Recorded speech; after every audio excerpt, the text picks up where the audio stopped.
No more bad government in Nigeria. Nigeria what? The only media that have been consistent speaking against the bad government and for the purpose for reformers. Nigeria what? Yo!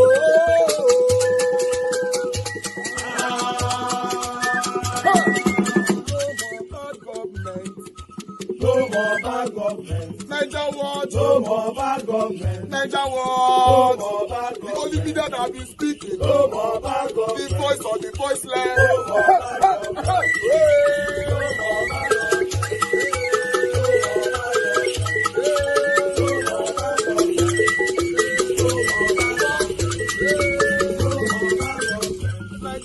No more bad government. For the poor. No more bad government. Nigeria what? No more bad government. Nigeria what media?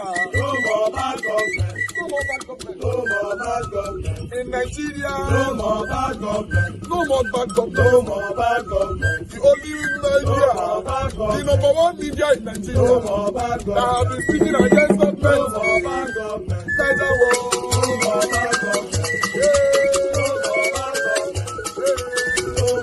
government. Nigeria what you? The voice of the voiceless. The voice of the voiceless.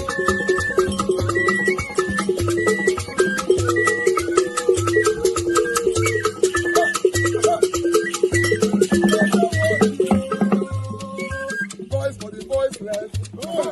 Voice for the voiceless. Nigeria what? Voice for the voiceless. Nigeria watch media. The only media that have been speaking against bad government. Being consistency since 1944.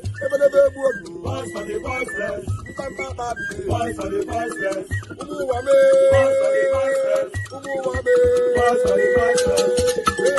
Voice for the voiceless. Voice for the voiceless. Voice for the voiceless. Voice for the voiceless. Voice for the voiceless. Nigeria watch you.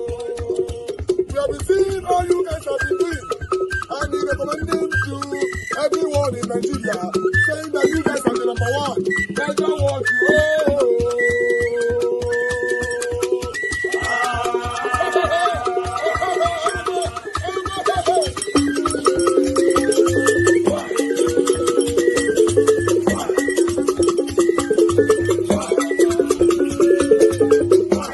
Most intriguing case ever to have been witnessed in this climb.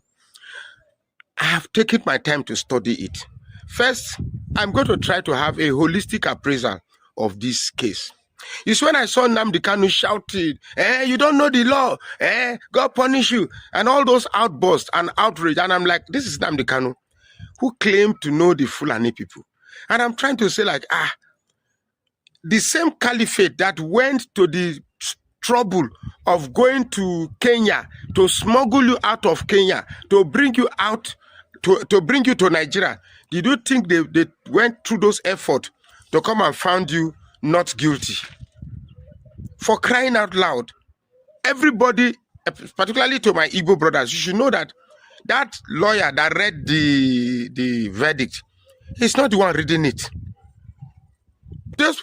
Look, there are people pulling the strings somewhere that we are not seeing, the cabals. That judge just read what was written to him. Now, because I love asking questions, a case was tried in Abuja. Now, the sentencing is done in Sokoto. The Fulanis are trying to tell her, look, we own this country. We own you. Whatever we want, we'll do to you, and nothing will happen. Whatever we want to do to you, we'll do it, it will happen. You see, the politics behind Nnamdi Kanu has exposed Tinubu and the whole of our democratic system. I can tell you for sure that Tinubu is not in charge of this country. Those who claim Tinubu to be master strategist, Jagaban, he's not in charge because he made a deal with the devil. And usually when you make a deal with the devil, he sneaks in a price you definitely cannot pay. And that's what Tinubu is facing now. He made a deal with the Fulanis, and the Fulanis said, yes, we're going to do this, but don't do this. We have our own plan. Do your own plan. Oh. Do your own Yoruba agenda. We'll have our own Fulani agenda. But when you make a deal with the devil, know that they will always give you a wish that has a catch in it. I hate to say this, but I don't envy Tinubu in the position Tinubu is. I really don't envy him. I don't envy him at all. Because he has surrounded himself with a group of bandits, with a group of terrorists. And he thought he could manage them initially, but gradually it has gone way beyond his capacity as a president. So let's talk about Nnamdi Kanu. What is playing on? What is the gameplay? What is really going on? What is going on is very simple. The Fulanis want to use Nnamdi Kanu to make a statement to the Igbos that, look, we can do whatever we want and you can't do nothing. Taking Nnamdi Kanu to Sokoto is a blunt and clear statement to the Igbos that we are going to teach Nnamdi Kanu a lesson and teach any other mouthpiece from the southeast that this is what we'll do to you if you dare speak anyhow to the Fulani Caliphate. That's exactly what is going on. Everything, the whole trial thing was simply a kangaroo from acquitting him or granting bail and the refusal. You should know that if you're an Igbo man and you are angry with that judge, that means you're not thinking. That judge, leave that judge. That judge is not the one reading that.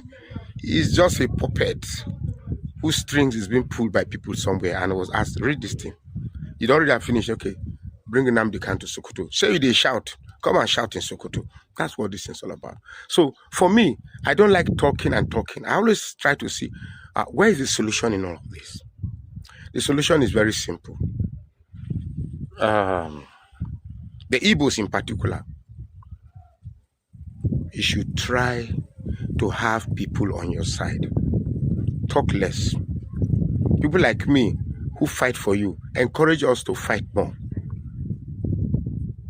And to this set of Yoruba people that are enslaved by their inclination to tribalism, I pity you and I'm sorry for you. You think you are smarter than the Fulani. You can never be smarter than the Fulani. Fulani is smarter than you. You think you have a Jagaban that is oppressing the Fulani. Jagaban is not oppressing the Fulani. Jagaban is just a tool. He's just putting up a face to show that he's in charge of this country. He's not. Well, the future is still rife. There's more to be seen. But I believe there's more to come with the whole Nnamdi Kanu saga. I will keep my eyes and ears to the ground so that I will talk about them more. My name is Nnamdi Baribe, and I represent Abia South. The writer, George Orwell, made a very profound statement, which I will quote. He says that in times of universal deceit, telling the truth becomes a revolutionary act. We are being told every day to be patriotic. We are being told here that we shouldn't say anything against. We are being told that, oh, you shouldn't talk about the past. You should focus on the present. Yet, on this floor, rather than focus on what we're supposed to talk about, we go back to say, oh, during 2015, oh, the Chibok girls happened, and oh, we are now rescuing people. People were not rescued at that time. During Chibok, 17 local governments in Katsina were not having parleys with bandits. People in Kebbi were not leaving all the rural areas and coming to only the urban areas to stay. People in Niger were not being kidnapped. So why do we need to? At any time we need to talk about the present issues of today. We go back to start to look for excuse for our failures of today. I only want to say, let us do the right thing. We're not blaming this government for what they are finding itself, but it is the government in power, and they should do the right thing. What are the right things? We take only one example. The governor of Kebbi said that somebody ordered troops out and people were kidnapped. Till today, nobody in Nigeria knows what happened. And no question has been asked. And we are sitting down here as a parliament and we turn and we talk. Yet, somebody is responsible. If I'm the commander-in-chief, I will call the army commander in that place and the head of the army and say, if you don't get me the head of this person, who withdrew the troops to put all these children in jeopardy? Then you make an example of him. That is how a country is run. A country is not run on pacification. A country is run on confronting issues. I rest my with the funds given to them. The state funding is very critical at this material time. And Mr. Speaker, Mr. President has graciously, under the leadership of this honorable chamber, created 5 additional regional development. Can't we sit down and resolute that all the funding going to this regional development should henceforth prioritize the security and welfare of our people strictly on fighting against terrorism, banditry, etc., etc. Satomi Ahmad, representing Jere Federal Constituency, Mr. Speaker, I'm from Borno State. I'll go straight to the point, Mr. Speaker, to brief the Honorable Chamber. Today, we are all gathered here to discuss the security situation in our country, and so also to discuss the way forward and solution as parliamentarians and the great peoples that are representing our respective constituencies, which we suffered much from all the complaints, issues that emanating from our respective constituencies. Mr. Speaker, the Committee of National Security and Intelligence is saddled with the responsibility to oversight all issues that has to do with security, national security in our country, and precisely this Department of the State Services, Office of the National Security Advisor, the NIA, National Counterterrorism Center, etc. So far, so good. But we are the head of the intelligence agencies, and a lot of achievements have been recorded due to national security issues for us to deliberate, discuss. Mr. Speaker, honorable colleagues, we are here, 360 men representing the entire Nigeria. We may all escape the judgment of man or woman because of imperfection, but let's know there is the judgment of the Almighty. Today, our people need our voice. We are here. Mr. President has graciously, all of us, all the previous speakers have talked about funding. But we need to remember, these fundings are of 3 categories. There are funding for the central government that has to do with the federal government. There are funding that is going to the state. Please. And all these criminalities... Round up, please. Time up. Sir, I have only 3. You gave me 5 and 3 minutes. I can pinpoint 3 minutes, sir. So therefore, the state funding. Mr. Speaker, I think we need to ask, what are the governors doing with the funds given to them? The state funding is very critical at this material time. And Mr. Speaker, Mr. President has graciously, under the leadership of this honorable chamber, created 5 additional regional development. Can't we sit down and resolute that all the funding going to this regional development should henceforth prioritize the security and welfare of our people strictly on fighting against terrorism, banditry, etc., etc. Mr. Speaker, today, as a country, we need to look beyond the kinetic measures. We need to look beyond attacks and operations. Mr. Speaker, let's look at the technological aspect of the terrorism fighting. We must imbibe the culture of technology, big data, artificial intelligence, for us to proactively stop all these things and menace that is happening in our country. Mr. Speaker, you have done well, but I still call upon on behalf of all of us that such kind of fora should be created more if we will take even our weekends to discuss. If the American Congress will choose 7 hours to discuss Nigeria, I see no reason we will not take 24 hours to discuss our people. Mr. Speaker, I am sure with what is on ground, we have the capacity. Nigeria is number 30 globally in terms of defense. Third in Africa. There is no issue that we cannot contain. It just has to do with coordination. Proper mechanisms should be put in place so that we will face these challenges squarely. Mr. Speaker, create a room that employ Nigeria even on a voluntary basis. Today, if you call the young people between the age of 18 to 25, 1 million will turn out to volunteer to finish this crisis and madness in this country. So, Mr. Speaker, I call upon you, distinguished colleagues, that we should look into bringing in the new blood to fight this menace, because it's their generation. It's the generation of the Gen Alpha, Gen Z.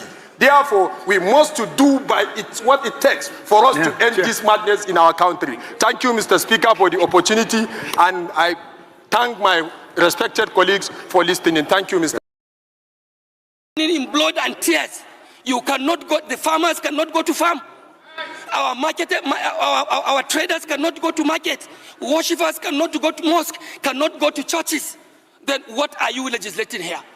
Mr. Speaker, if the government is not prepared to actually do the right thing that will protect the lives and property of our people, I urge on you, I urge on this honorable house, as a house of the people of Nigeria, to stand up to pay the supreme cost.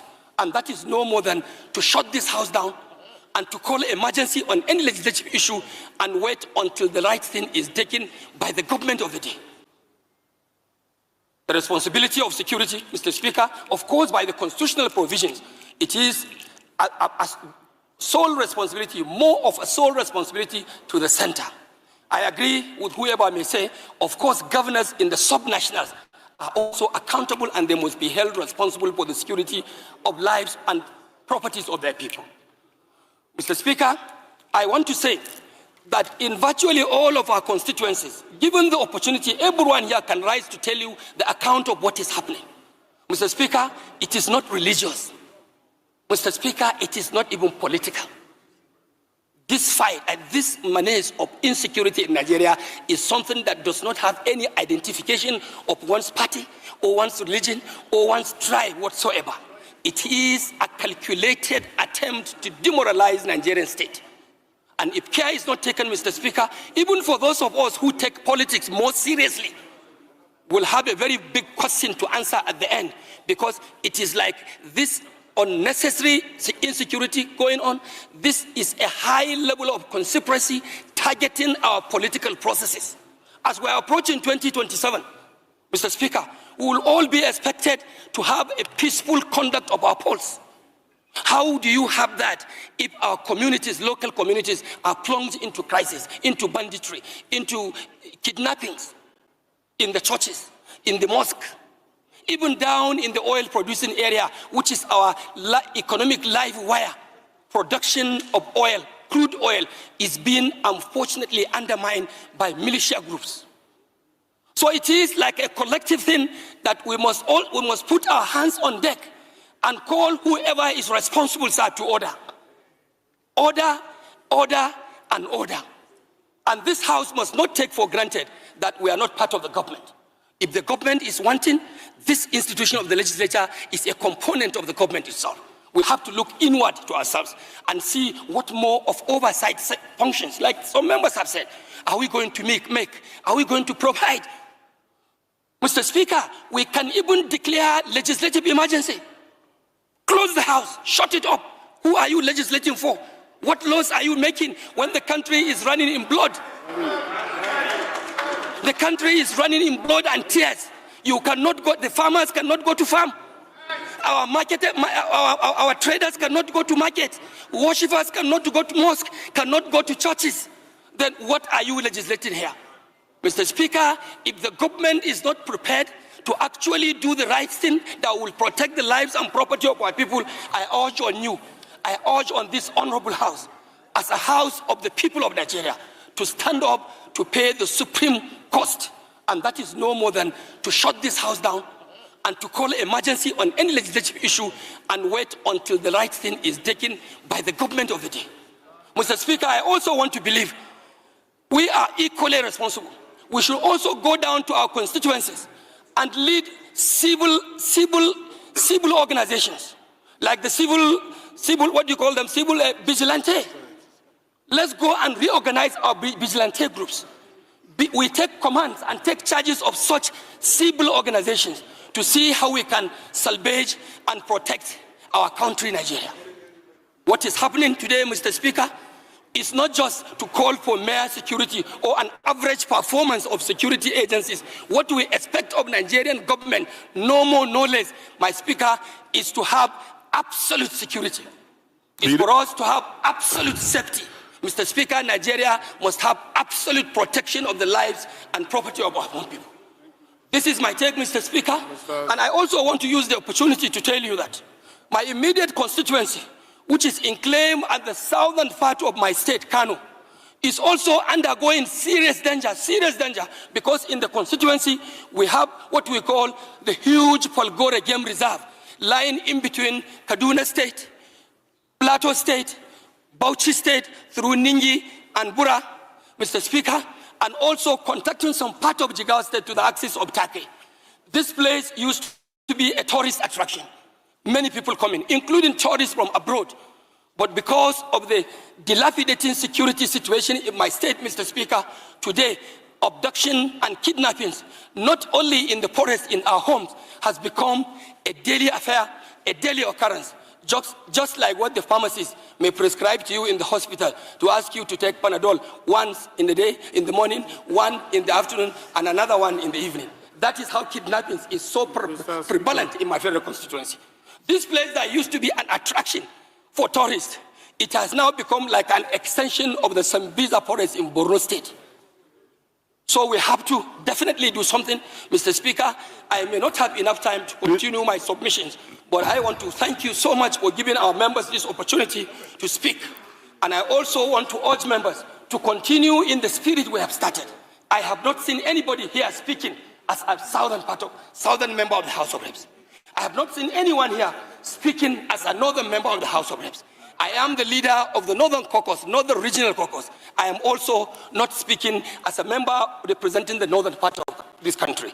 The security challenges that we are facing is a colossal one, it's a collective one that has to do with the Nigerian nation. And we must step up to that expectation and deal with this matter once and for all. Mr. Speaker, I want to thank you, and I want to thank honorable members for listening to me. And I also want to further tell you that I have not lost my hope in the renewed hope agenda. I'm still a proud member of the APC. No, we Thank can you, see and it God from your bless you. cap. While I commend the celebrated Honorable Dodugwa, it is important to note that we are the hope of Nigerians, the parliament. We are the fulcrum of democracy. It doesn't matter how emotional we get, it doesn't matter how burdensome the problem is. We cannot argue that the parliament should be shut down because the problem is much. This is the solution hub of the nation. I want to say that we should be careful in projecting what might be misunderstood by the people outside this chamber. Mr. Speaker, no problem is too big for the parliament to handle. We will not shut the parliament. We will stay here together because we have best brains gathered from all over the country. We will find solutions to our problems. We have faced stronger problems before now, Mr. Speaker. Last dispensation, upper dispensation, we faced problems. We never shut the parliament. It will not be this time that the parliament will be shut. We are capable, we are able, we will find solution to our problem under your leadership. We will not close the door. Thank you, Mr. Speaker. Thank you, Your Excellency. Opinion, just like you made your own opinion. What I want the press to know, that whoever has spoken is speaking on his personal standing. It's not a resolution of the House, because we are not putting to vote any aspect of these motions. So it should be regarded as contributions. At the end of these debates, we will now look at all the areas and put the question and then come up with resolution of the House. So anything that is being mentioned here is just a mere opinion of the Speaker, not the General House. So please let it be taken note of accordingly. Thank you very much. The next please, for God's sake, even if we adapt that everybody in Nigeria is a zombie, how could 50 girls escape from the terrorist den and they didn't make any move to recapture them? How far could that go? In a forest, they just managed to escape. How? Nothing. You see, this government, they keep annoying people seriously. After all that has been going on over the years, should we be talking about this thing at this point in time? The answer is capital no. So why is it happening? Even when America was threatened, this guy didn't care. They still continue with their business. So that will tell you that this thing is deeper than you and I are looking at it. It's deeper. We are going to live with this thing maybe in the next 100 years. That is the impression I'm getting here. Except something serious is done by this government or any other government, this thing will not go away. It doesn't look like it will go away very soon. It doesn't look like, because the profit is so high. They are making money. They are cashing out. That is the first thing. And so, why do you want a business that is thriving to stop? Please tell me. When there are so many girls and so many schools to kidnap and make money, why would you want it to stop? Let them tell us, because these terrorists, they can't take all these risks and return their captors for nothing. It's not possible. And that it's not possible. Okay, you think ransom was paid? So, look, I can bet my last couple. Money was paid because they cannot take that risk for nothing. Why did they kidnap them in the first place? Or was it not because of money? The first reason for kidnapping those girls was for money, nothing else. So how could you not return them without the money? So, Barrister, if money was paid, you know, if ransom was paid, then it detracts from the theory that, look, it was make-believe, just to create the impression that there is... Of course, because of the hoopla, because of what is going on. Well, so they don't want the government to look bad. Okay. So government quickly arrange something so that Barrister, these girls will come back. Since we don't know for sure if ransom was paid, it's just a postulation. You know, we are just trying to analyze it. But should it matter if ransom is paid by maybe the government to release kidnapped victims? Should it matter, or the fact that people that have been kidnapped have been released? It matters because the people that are considered, because we are talking of Christian genocide, is that not true? It matters because the people that are considered are Muslim terrorists. It matters. I wanted them to tell me that it was Christian terrorists that did all these things. So all the things that is happening today, they are all profess the same religion. When Nnamdi Kanu was sentenced on Thursday last week, the prosecutor from the government side said that now that Nnamdi Kanu has been sentenced, that there will be security, insecurity will die in the southeast, in the south, in the southwest, that there will now have peace. Go and look at what he said. Moses, just over the weekend, this lie have you not been exposed? Because every other thing Nnamdi Kanu, everything that happened Nnamdi Kanu. Now also, look at that propaganda. Have you not been punctured? I expected that man to talk now. Look, you don't understand what I'm saying here. You have a sitting government sharing power with terrorists in his own country. Are you not getting it? Look at how they released some girls they kidnapped in a school, and the president had to skip his official duties to interface with terrorists so that things will work. Did you hear what he said? That he could not go to South Africa because of this thing. What does that tell you? That means terrorists are keeping the president busy in his own country. Mr. Okoro, in his own country. What does that tell you? Okay, now, Barrister, I'm happy that you brought us to this point.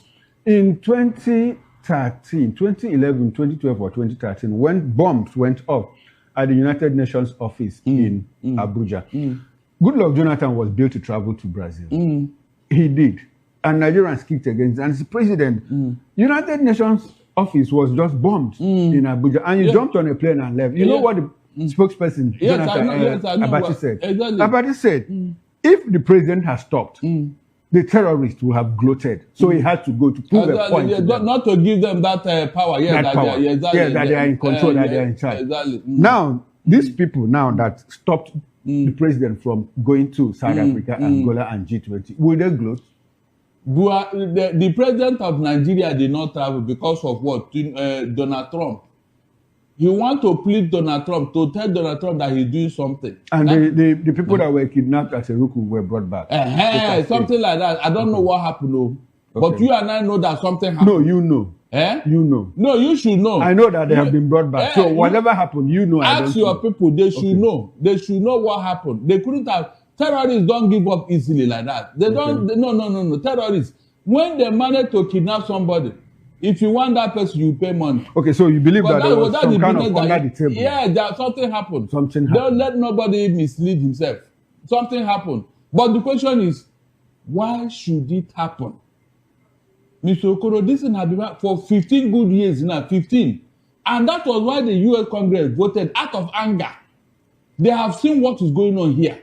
You know they control the sky. Their satellite is picking what is going on here. Are you aware? They know what is going on. If you are doubting me, go and watch that film, 24-hour series. Go and see what these people are using technology to with Jack Bauer. They will first of all use that to pinpoint where the terrorist is. Then Jack Bauer will move in. As he's going to do the damage, they'll be directing him through satellite. Okay. This one is by the left, this one is by the right. You are watching, my dear. They control the sky. They know what is going on here. Don't deceive yourself. Why do you think that the president is not very forceful in fighting insecurity? Because he's weak. Okay, because he's weak. He's weak. He's even afraid. Okay, not because he's playing politics. I said, no. It can't be politics. You don't play politics with human life. It's not done. But we see it happen. We see it happen. No. Why is it happening? Because you admit that it happened. Hold on. It is either there is a conspiracy or you have entered into oath, secret oath, or that you are weak. These are possibilities. Okay. There is no other reason why a sitting president of Nigeria should be watching why Nigerians are being slaughtered. Why did Buhari why did Buhari wait for 8 years? Why did he wait and wait for 8 years? Why Nigerians? You mean Buhari, who didn't know what was happening while he was done that one? Okay. He told you he didn't know what was going on. The current president is. You were here when I was interfacing with Gumi the other time. Okay. He called him an idiot. I said, because the man is late now, that was what he called Buhari. Was that the one that said it?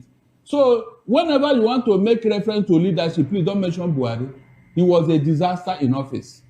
Buhari was a disaster in office. His people said it.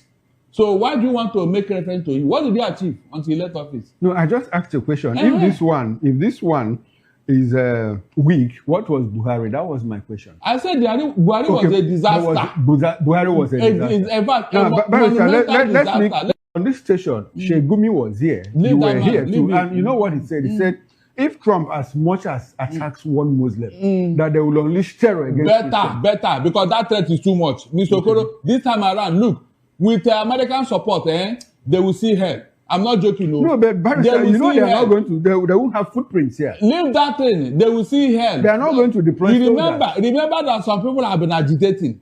It's like going to pinch a child whose mother just died. Abi? You will see cry. You left to all the people, and the person you have to pinch is a mother whose mother just died, and they took that child, they took that mother to Sokoto somewhere, and the child is, and you now go and pinch him. Oh my, you will see cry, you will not rest. You will not rest. All this tribe by Sheikh Gumi and his people is there not. Look at what they are doing all over the place, and they are still proud of talking down on us. What is Nigeria doing, for God's sake, Mr. Okoro? No, we are now. We are like a fourth class in Nigeria. We are these people because of religious and tribal and ethnic consideration. They don't care that any other person live in Nigeria except them. Do you know when I knew that we have lost it, Mr. Okoro? That was when Tinubu's wife was threatened and he never uttered a word. Tinubu's wife was threatened and he never defended that woman and said anything. That was when I know that I am in trouble. But some people say that the president is a smooth operator, that he will take his pound of flesh when it is leave time. that thing, no flesh again. By the time you want to take the flesh is gone. Okay. You strike while the iron is hot. Okay. Which one be without when the flesh is which iron? The person I'm even waiting for now is the P2B, who told us after the Anambra election he will announce the platform he will use. And I've looked around. I didn't see any other platform that the P2B will go in and make an impact except ADC. So he's the only person I'm waiting for now. As that of Atiku is a done deal before now. It's a done deal. Barrister, what impact will Peter Obi make in the ADC if he joins ADC? From the last election, we know what he did. And the impact is made with labor. Right, some have said that Peter Obi doesn't have that same. I am coming, please.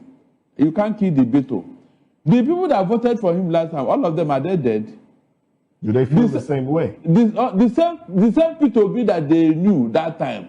They feel the same way. The people that voted for him the last time. No. Feel the same way? Leave all the propaganda. At the end of the day, with what is happening now, look, whether you are being hypnotized, at a point, that thing will clear from your eyes. And you will see the way. Apart from not feeling the same way, maybe not feeling the same way, are they going to vote for him there as a presidential candidate or as a vice presidential candidate? As long as he's there, that's what we should. As long as he's in that party. That's what I'm saying. His impact, his influence. As what? As presidential candidate. As long as his name is with anybody in that party or he is in that party. Whether he's the candidate or not. Of course. No, that is why no. Listen. No. Oh, look, listen. If it's not possible. That is why whenever you are choosing your vice, you look at somebody who will gather the votes. You don't just on this one you'll be fired. No. Are you telling me that all the citizens they are going to vote? The obedience movements have made it clear that if he's not the presidential candidate, leave that thing. You don't leave obedience movement. It's a lie. Obedience movement is the power. It's the powerhouse of the it's a lie. Yes. Things have changed. What has changed? What has changed is because the political climate have changed. All the governors were jumping to APC. It doesn't matter. It matters a lot. Okay. So all the governors are jumping into APC. So how does that affect obedience? The contest now is between APC and what? The people. And the people now are with P2B because of his level-headedness. So even if he's not the presidential candidate of the party, as long as he's in a party that will give him victory. Victory as what? Whether he's president or vice. No. Now, party is important because PDP is gone from the all indication. What P2B is doing there, I mean, what Wike is doing there. PDP is gone. Labour is on the way to Golgotha. So, which other party do you think P2B will go to? Look, you should not mislead him. It's not a question of misleading him. There are other 19 political parties, and INEC is making arrangements to register new political parties. Barrister, hold on. No, Barrister. I am coming. I've not landed. No, Barrister. I've not landed. Barrister, you've been speaking. No, P2B will now go to one unknown party and start grooming it with one finance. Was Labour so known when he went there? I don't want to that things have changed. What has changed, Barrister? What has changed? The political climate have changed. In what sense? In what sense did it change? The person in office today, he doesn't take prisoners when it comes to this matter. Okay, so is he going to allow P2B to get into ADC and ADC? That's what I'm telling you with Atiku now, because Atiku and the P2B didn't take. But Atiku was in PDP. What happened to PDP? That's why coming together now will make an impact. Because of Atiku, it will make an impact. No, that was then. Now things have changed. That's what I'm telling you. We have not answered me. What has changed? What has changed because P2B and Atiku did not contest in the last election. They went separate ways. Now, with the climate. They need to come together because things have changed. Are you aware also that Peter Obi has clearly said, I'll be on the back? Leave that please. He can change his mind because things have changed. Okay, you want him to change his mind for I him? don't want to. He need to. Nobody should advise him. With the good news about the 24 schoolgirls abducted from the government girls' secondary school in Maga, Kebbi State, who regained their freedom on Tuesday. Although details of the rescue operation remain sketchy, President Bola Ahmed Tinubu, in a statement, commended security agencies for the rescue efforts and expressed relief that all 24 girls have been accounted for. He also directed security agencies to intensify operations to free the remaining students still being held in captivity in Niger State. Well, here is the moment. The Kebbi schoolgirls regained their freedom. I, Brigadier General Mjima, the commander, 1 Brigade Nigerian Army, for the past 9 days, concerted efforts have been made by all the security agencies and the Nigerian Army to rescue the school children of government secondary school, government girls secondary school, Maga, in Delco Forest, in Bagega, in Anka local government area of Zamfara State. Thank you. My name is Zainab Polo from SS3A. Okay, student of? GGCS Manager. Okay, number 1 Kenango? Yes. Fatima Sadism from SS2A. Okay, number what? 3. Mariam Usman. Okay. JSS3. Number 8. Mara Elias from SS3A. Number 10, Jamila Elias, SS3A. 23. 24. Is there another person? Is there just 24 of you? Yes. Okay, today's date is 25th, right? Yes. Well, this is the second major rescue in just days. First, 38 Kwara worshippers, now 24 Kebbi schoolgirls. The question now is, with over 250 victims still in captivity in Niger State, will this momentum continue, or are these rescues just the low-hanging fruit while the real challenge remains ahead? And I'll take Mazier's tweet. He wrote on X, when Tinubu tweeted that the girls have been rescued without telling us where and how, I knew something fishy had happened. You rescued the kidnapped girls and you didn't kill the abductors nor arrest anyone in the process of rescuing them. Not even a single gun battle. It's obvious Tinubu negotiated with terrorists as usual and paid to release them. The worst situation is that these terrorists will still be alive and around to abduct more people, and more peace deals and ransom negotiations will be held. Meanwhile, a startling new video has emerged suggesting that the Nigerian government and the terrorists who abducted the students in Kebbi negotiated a deal in order to secure their release. In the clip, one of the armed men is heard asking the girls about a military jet that flew over the forest where they were being held. We could also hear the girls say they can't count how many jets flew above them while they were in the forest. One of the armed men then says the government had to negotiate and ask the girls about their conditions while they were in captivity, to which they respond that the abductors did not leave them hungry and did not assault them. Then another armed man tells the girls that they will get them back safely to their parents and that they are doing this based on the deals negotiated.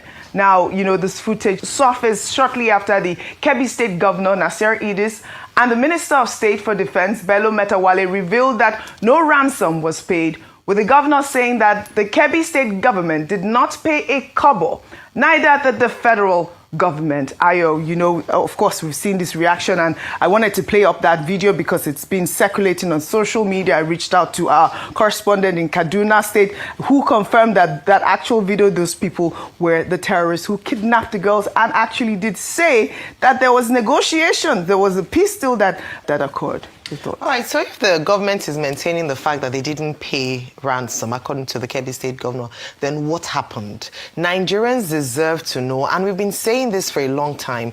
The reason is that if there were negotiations that were done, number one, it means that the government knows where these bandits are, where these terrorists are, number one. Number two, it means that if then some people are now acting as mediators between the terrorists or the bandits and the government. Number three is that have we changed our policy with regards to how we relate with terrorists, whereby there is a standard, we do not negotiate with terrorists? Is this the new policy direction of this administration? And there are many dangers around this. Number one, if ransom were paid, despite what has been said, it means that we are creating an economy for terrorism, bandits, and criminals in Nigeria. We are funding their lifestyle and we're perpetuating their crime because they now have more money to buy more arms and have more money to continue. And it also encourages others to go into this, because if there are no consequences, if at the end of the day what happens if I go to abduct people is that I'll get government attention, they will come and negotiate with me, nobody will be killed, nobody will be arrested. And what is the deterrent for me to take up a life of criminality? We're talking about ways to discourage these acts from continuing, and yet what we see is mollycoddling, kids' gloves in handling criminals. And this is dangerous, because if we don't deal with this, it means that we have not seen the end of terrorism and banditry. What it just means is that there will be a piece of... And in the same LGA. Now, if additional security forces were deployed to Kwara after the church attack, how did over 20 armed bandits move through the community with a herd of cattle, fire shots indiscriminately, and escape with 11 victims, including children as young as 5 years old?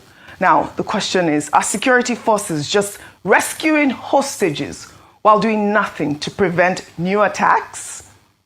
Well, presidential spokesman Bayo Ononuga, who was on our nightly news program Primetime on Monday, revealed that the Department of State Services and the military contacted the terrorists to secure the release of the 38 worshippers abducted from the Christ Apostolic Church in Eruku, Kwara State, using a non-kinetic approach. Let's take a look.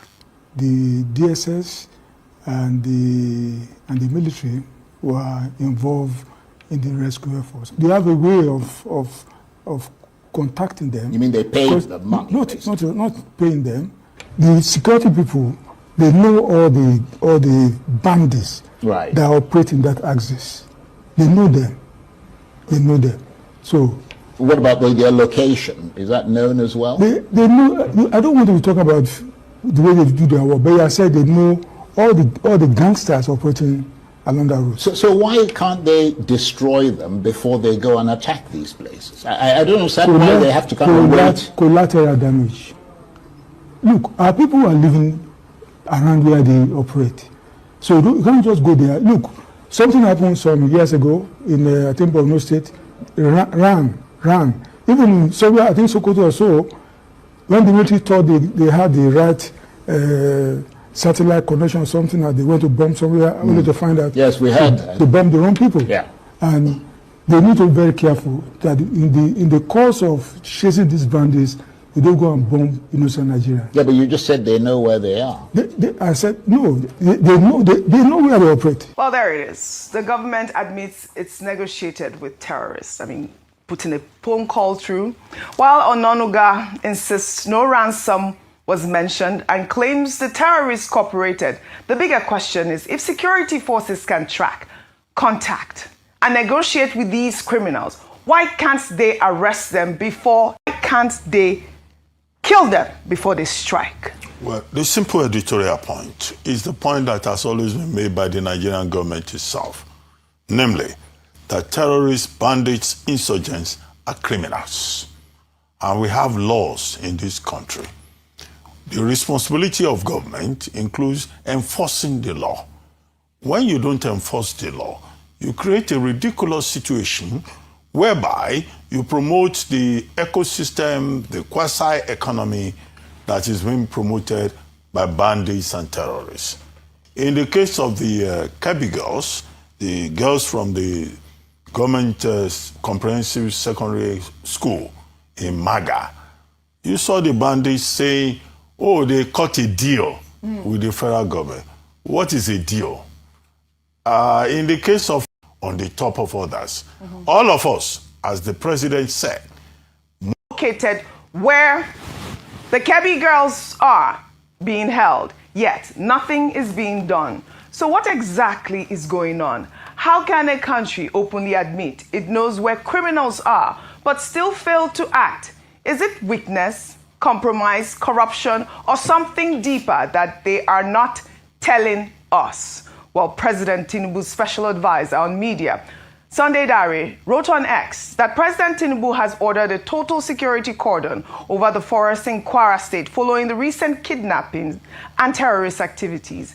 Sunday Dare wrote in part, President Tinubu directed the Air Force to expand its air surveillance across the innermost parts of the forest in Kwara State, where it is believed the terrorists are hiding. They are to maintain a 24-hour surveillance and link up with the boots on the ground. This order equally applies to the Kebbi and Niger States axis, featuring Sheikh Ahmad Gumi, saying that kidnapping children from a school is a lesser evil than bandits who storm a town, ransack it, and kill people. Gumi made the comments shortly after 27 students had been abducted from a forestry college in Kaduna State. Let's take a look. Yes, in fact, kidnapping children from school is less evil than going into a town and ransack it. Before we are getting death by hundreds, going into town, kill anybody, children. So now they are taking children safely without killing them. You see, now they are very careful about human lives. They are becoming careful about human lives. So before is the mission is to go into a town in which they are having problems with them and ransack it and kill everybody. Well, Gumi's views on bandits have been widely criticized as sympathetic to criminals.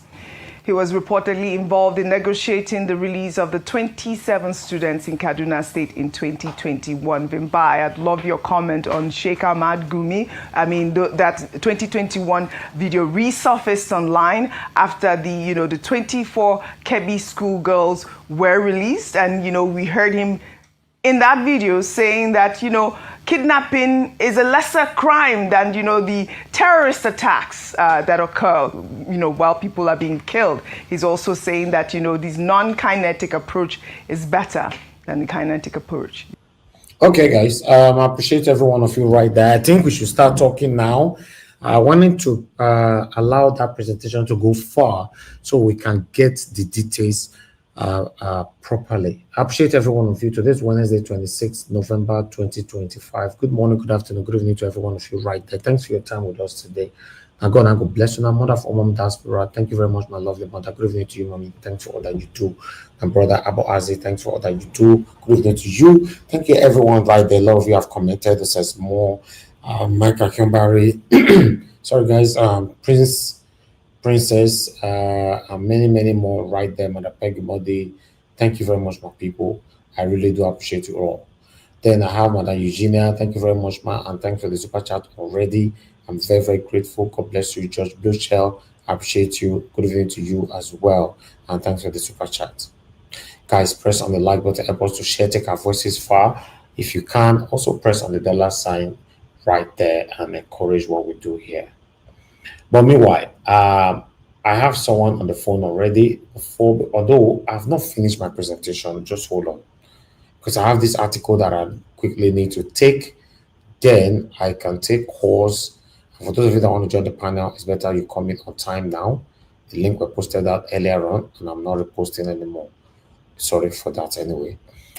Sarah reported saying, according to Tinubu people, Tinubu government says it will never forgive Peter Obi for backing Trump's military action in Nigeria.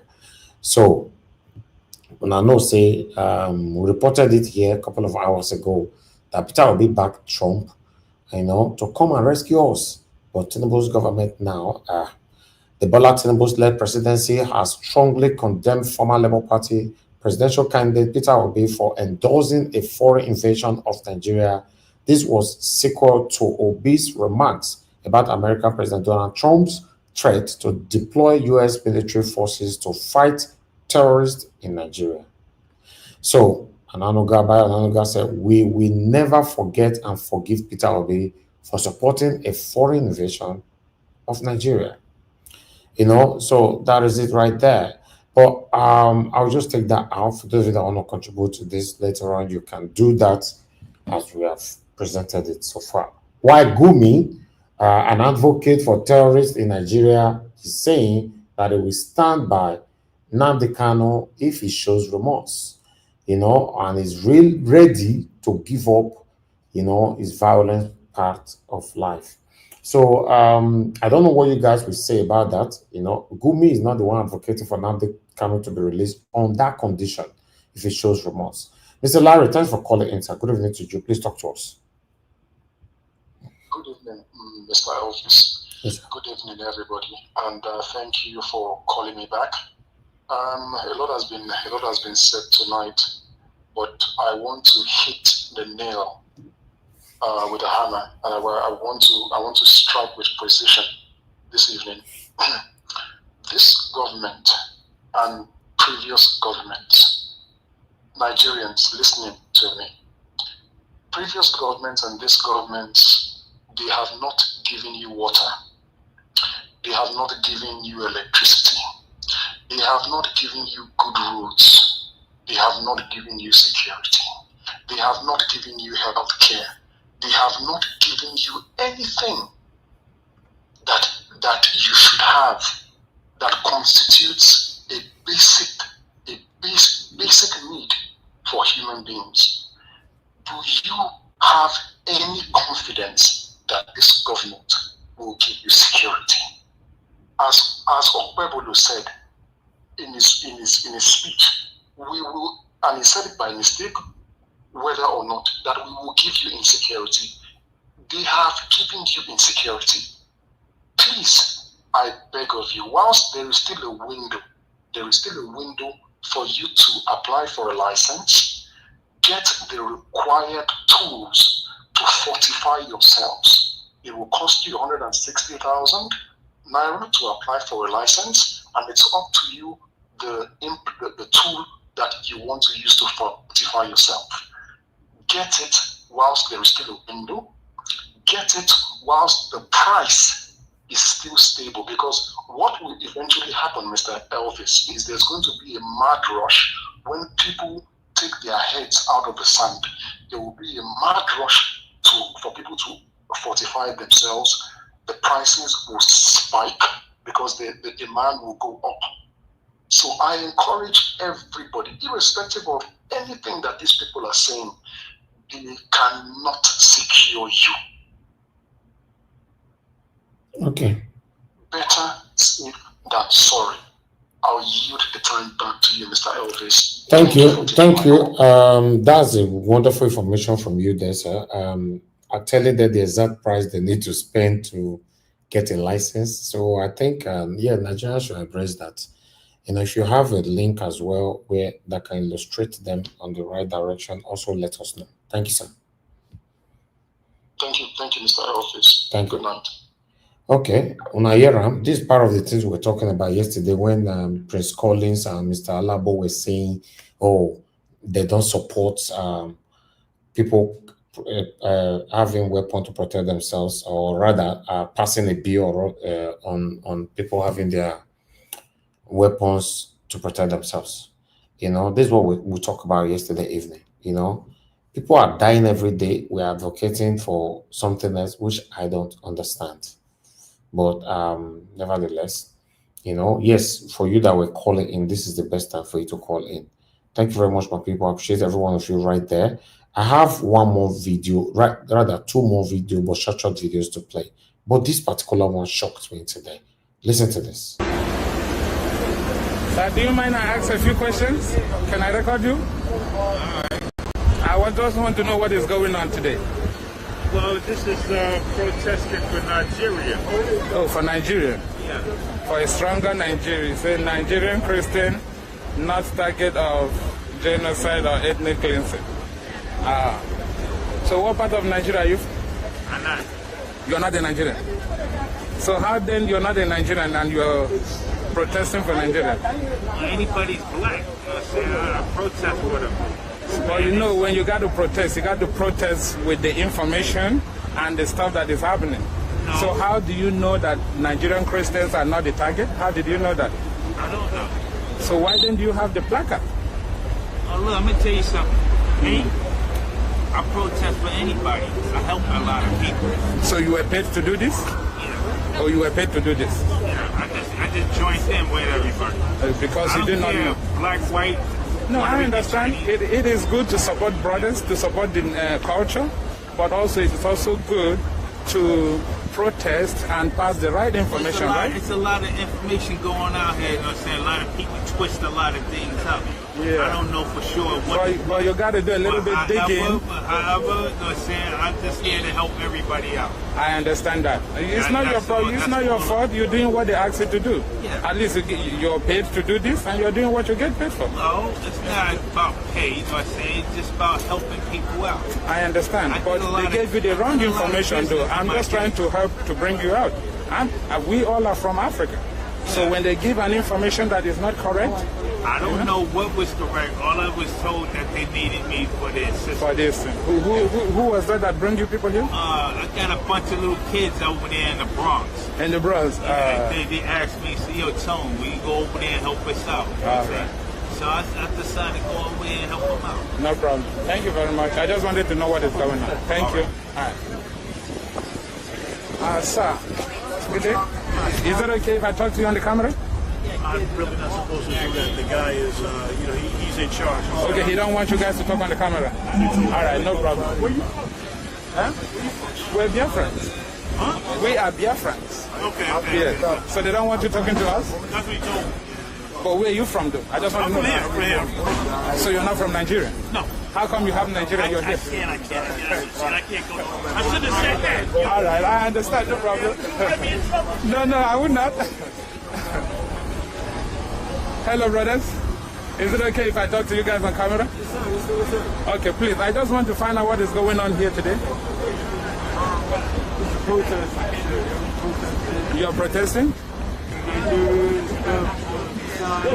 Yeah, I see your placard says stronger together. So what part of Nigeria are you from, sir?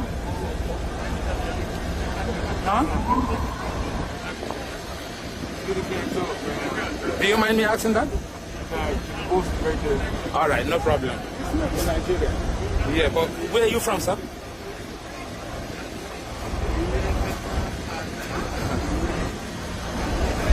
So in no one talk because in boss don't come out. People will pay them don't come out. But this is not bad. They ask them to come and help us. They are helping out. It's okay. They don't know anything. You know how much money they paid the person that is organizing it? It's all right. It's all right. Exactly. You should know why you're carrying placards and the reason why you're carrying placards. You understand? I can see my sister. I just want to know what part of Nigeria you're from. We all are from there. I'm from where are you from? Huh? Where are you from? I'm from the east. The eastern part of, huh? Listen. Where you from? Let this be on record. What's your name? Huh? Your name? I'm from the eastern part of Nigeria. It's called Biafra. So where are you from? Same part. Same part? Okay, listen, his friend over there is giving him sign. He shouldn't talk. It's all right. Thank you. We know what's going on. Thank you. Wow, that is shocking. How anyway, I don't really have much to say on that, but I want to move to Edo State quickly. As you all know, something happened a couple of weeks ago. Okay, let me take this call. Okay, Ogashimi, is it? Thanks for calling in. Please talk to us. 2 minutes. Good evening to you, sir. 2 minutes. Niger Watch, good evening, my brother. Good evening, everyone. Good evening, all the family doing out there. Good evening, mommy diaspora. Good evening, all Niger Watch family. In fact, Niger Watch, please, you see, this is the kind of Nigeria you're fighting for. Every day we go. See, I'm so angry. Why all of this? In America. This is why Trump against some people, all this nonsense they're doing. See Nigeria will go and pay a citizen of America to pay them.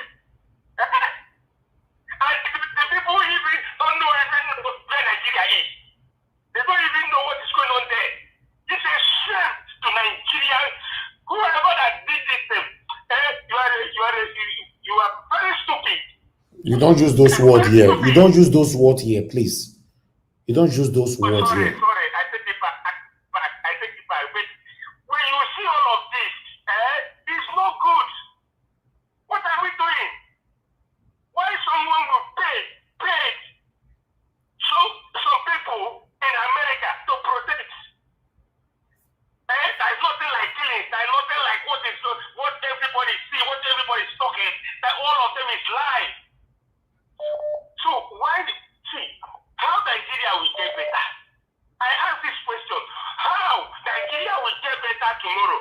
Okay, thank you. Your 2 minutes is up, sir. Thank you. Thank you. You can join the panel later. Thank you, sir.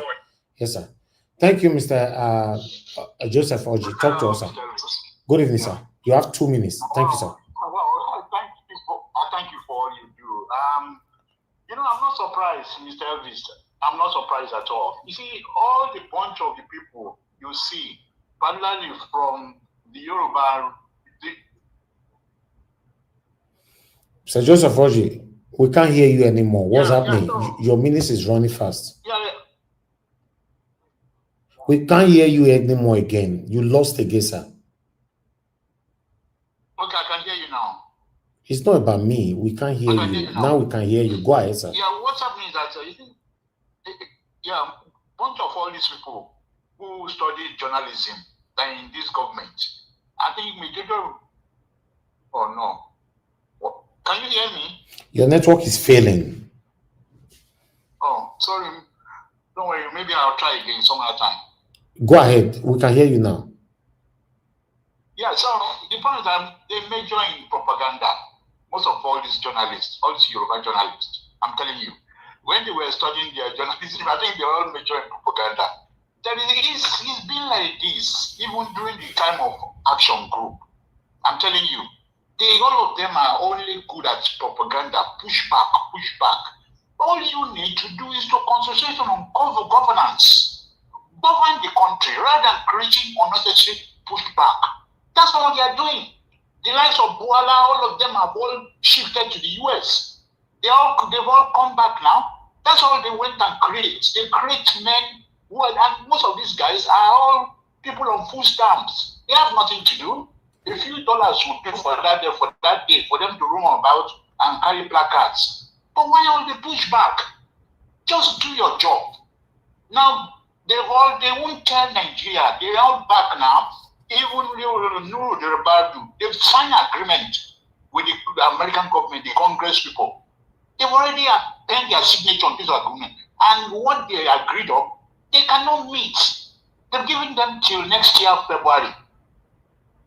They cannot meet those agreements. Can these people dismantle, unarm all the terrorists? No. They've asked them to go and release all those people locked up. America has so many things, though. They know about so many things. We don't know that so many people are Thank you, sir. Thank you, Mr. Joseph Oji. Our government. Thank you, sir. Yeah, thank you. Yes, sir. God bless you, sir. Cheers. Thank you, sir. Thank you.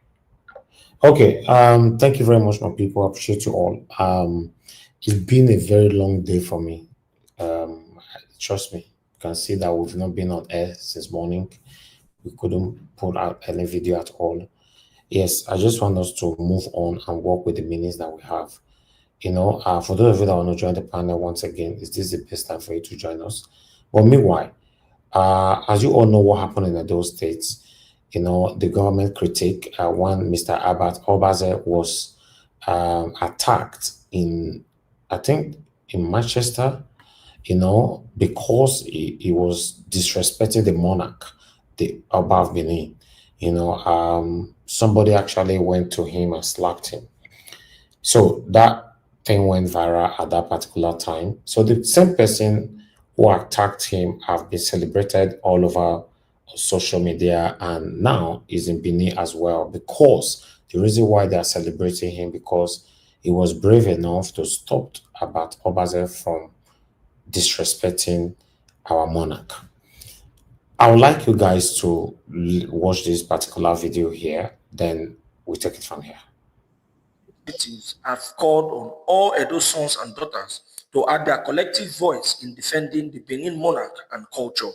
The group made this remark during its monthly general meeting in Benin City. During the meeting, The group played host to Comrade Ihimire Erewele, a UK citizen from the Edo state, who recently cautioned one Albert Obaze over his derogatory remarks against the Oba of Benin. In his opening remarks, the director of publicity of the Edo Gatekeepers Initiative, Chief Andrew Ewata, noted that Edo people are known for defending both their Oba and the rich cultural heritage of respect for elders and its monarch. He further described Obaze as an illegitimate show promoter operating in the UK, insisting that these actions had provoked outrage among Edo people across the world. Albert Obaze is a criminal. He has committed many crimes against the state and against humanity. This is a man that he had occupied a position, he was receiving salary. Albert Obaze was paid 10 million on several occasions. To my knowledge, there was a time I challenged a permanent secretary government house that why will you people be giving Albert Obaze 10 million? For doing what? This is a boy that has benefited from the Edo state government, and you see him abroad insulting the government, insulting the Oba. At times, when you talk of assault, the crime of assault, provocation can be a defense to assault. If you insult somebody's father and sees you outside and assaults you, he will say it was because you insulted his father. We're not just talking of a father, we're talking of a king of a great kingdom, Benin Kingdom. He said, but please, next time I will appeal to you, arrest him. Speaking at the event, Comrade Ihimire Erewele confirmed that tensions with Obaze had been escalating for months due to his repeated disrespect to the Oba of Benin and elders. He stated that he acted out of a deep emotional commitment to defend his cultural heritage after issuing several warnings for Obaze to desist. Why I had issues with Albert Obaze actually? Really, I've seen his video before insulting people, supporting the criminal, the ex-governor of the state, Governor Obaseki. I've reached out to him before to say, Albert, take it easy. What are you doing? Don't insult the Oba of Benin. Don't insult the governor. These are prominent people. The Oba is our father. So when I saw him doing that online, I tried to reach out, but he started insulting me. And I also was trying to see Obaseki regarding an issue, past issue I had with Obaseki regarding a property in Okoroma community. But he, as Obaseki's custodian, he was trying to block Obaseki from me reaching out. So there was a message that went on WhatsApp and he started insulting me. So when I went on to go to the meet and greet, we actually went there for a peaceful protest. But when we got there, I met Albert outside. We started talking. He was trying to make trouble. So when we got inside the hall, I told him, Albert, this is me. You have been looking for me. Come out. Let's finish the conversation. We are just talking outside. Let's finish. So out of that provocation, I slapped him. So it was just because I was provoked. The Arewa leader and member of the Edo Gatekeepers Initiative, Alhaji Danjuma Benkolo, also commended Erewele, praising him for standing firm in defense of the pride and honor of the Benin Kingdom. We are very happy with the good job he did for us, because it's not easy for somebody to curse our Oba of Benin. Oba is a father of everybody. We know the Oba did not respect his father. Who respects his father must surely respect the Oba of Benin. The Oba of Benin is a very great man. The governor is a very great man, but Albert used to insult everybody in Edo State. The Albert think that if something happened to Double Chief in Benin, is it safe? In recognition of his actions, both the Edo Gatekeepers Initiative and the Arewa community presented Erewele with awards of excellence. The Arewa delegation additionally bestowed on him the honorary title Seriki Nyaiki, meaning King of War, describing it as a tribute to his heroic defense of Benin pride.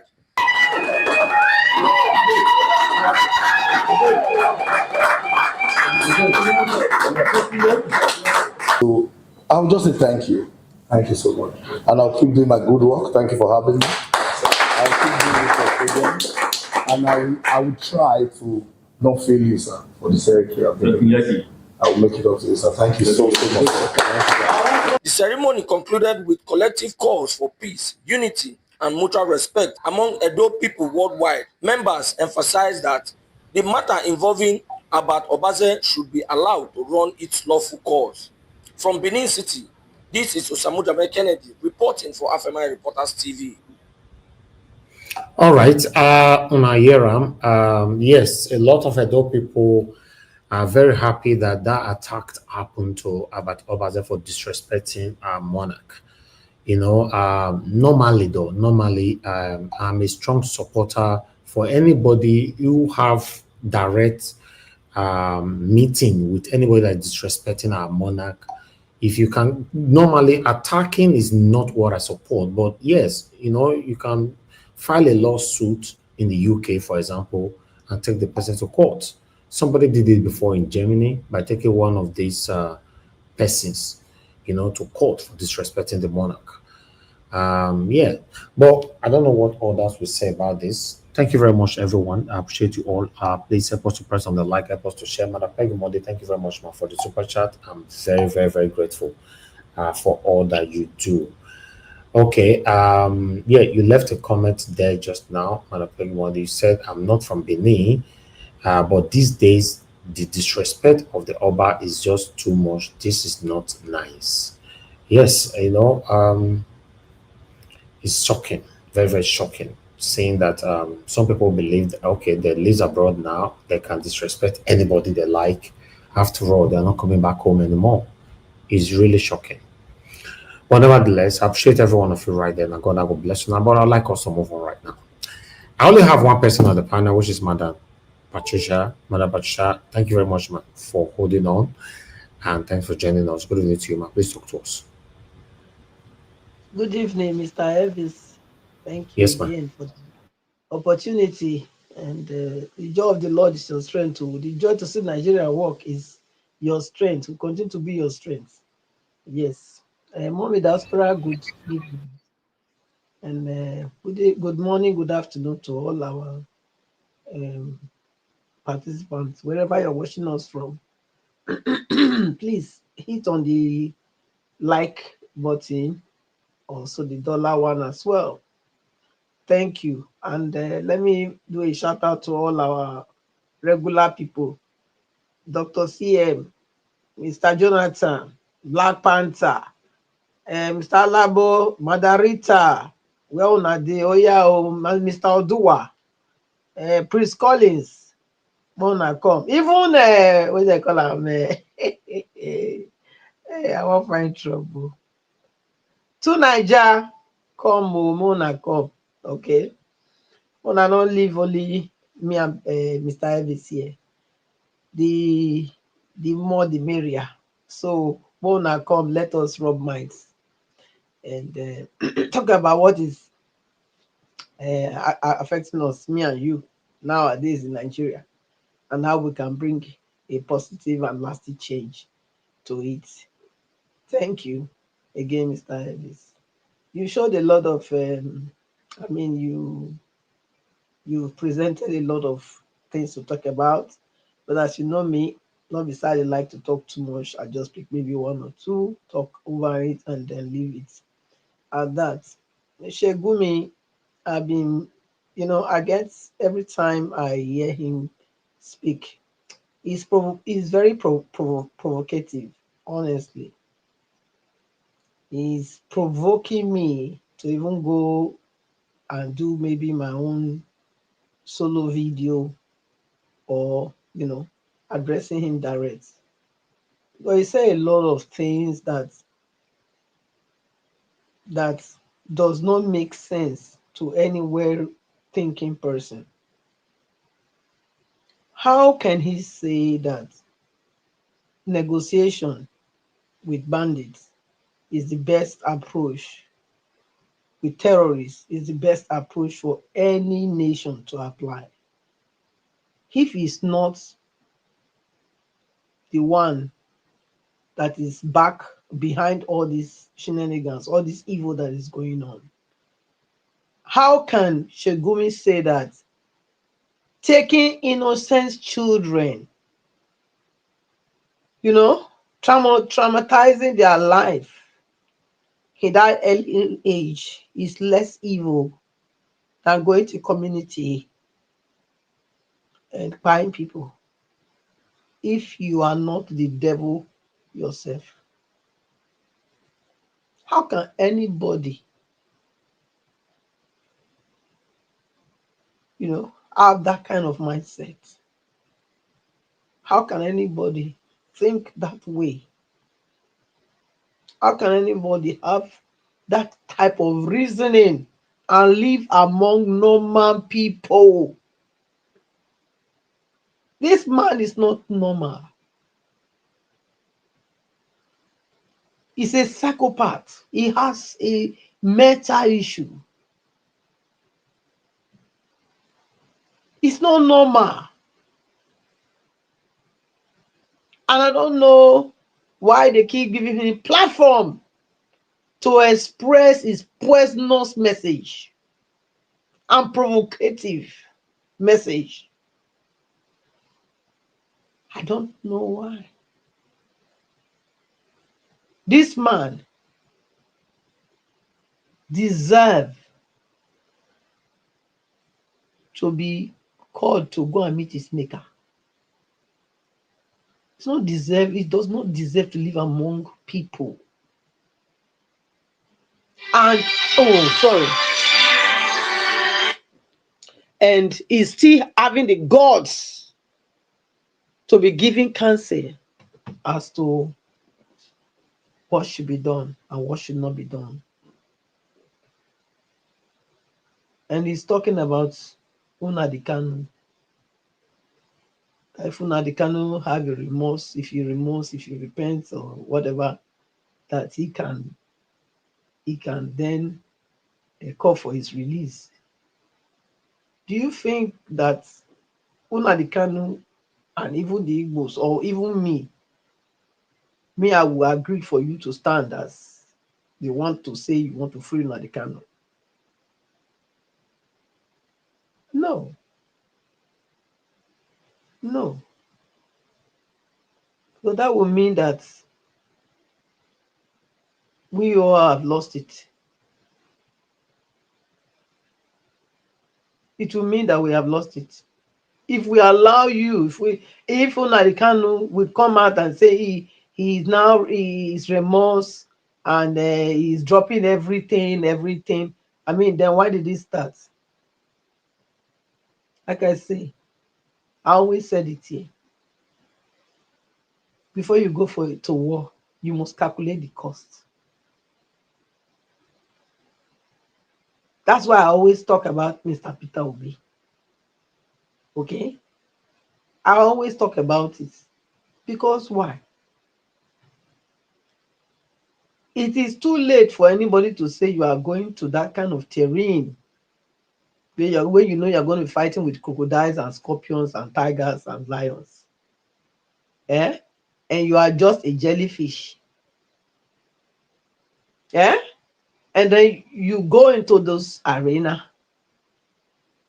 bringing people, gingering people up, and later then you draw your head, enter inside like this thing. No, it's not like that.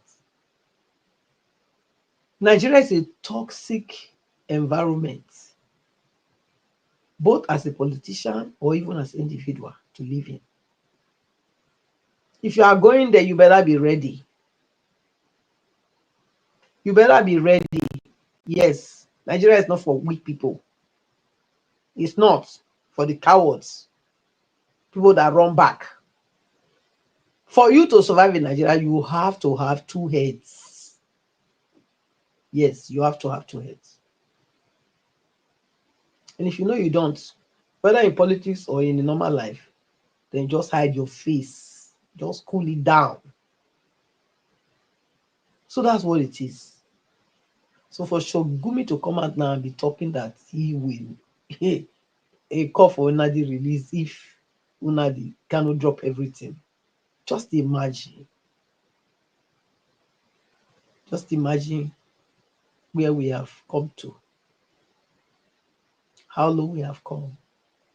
Even if, let's even assume that what Prince Collins was saying yesterday, which I said I've not heard, really. What I've heard or what I've actually paid attention to was the fact that Osman, whatever is called, Danfodium, said they will take the Quran and dip it in the Atlantic, conquering everybody to that place. That's what I've heard.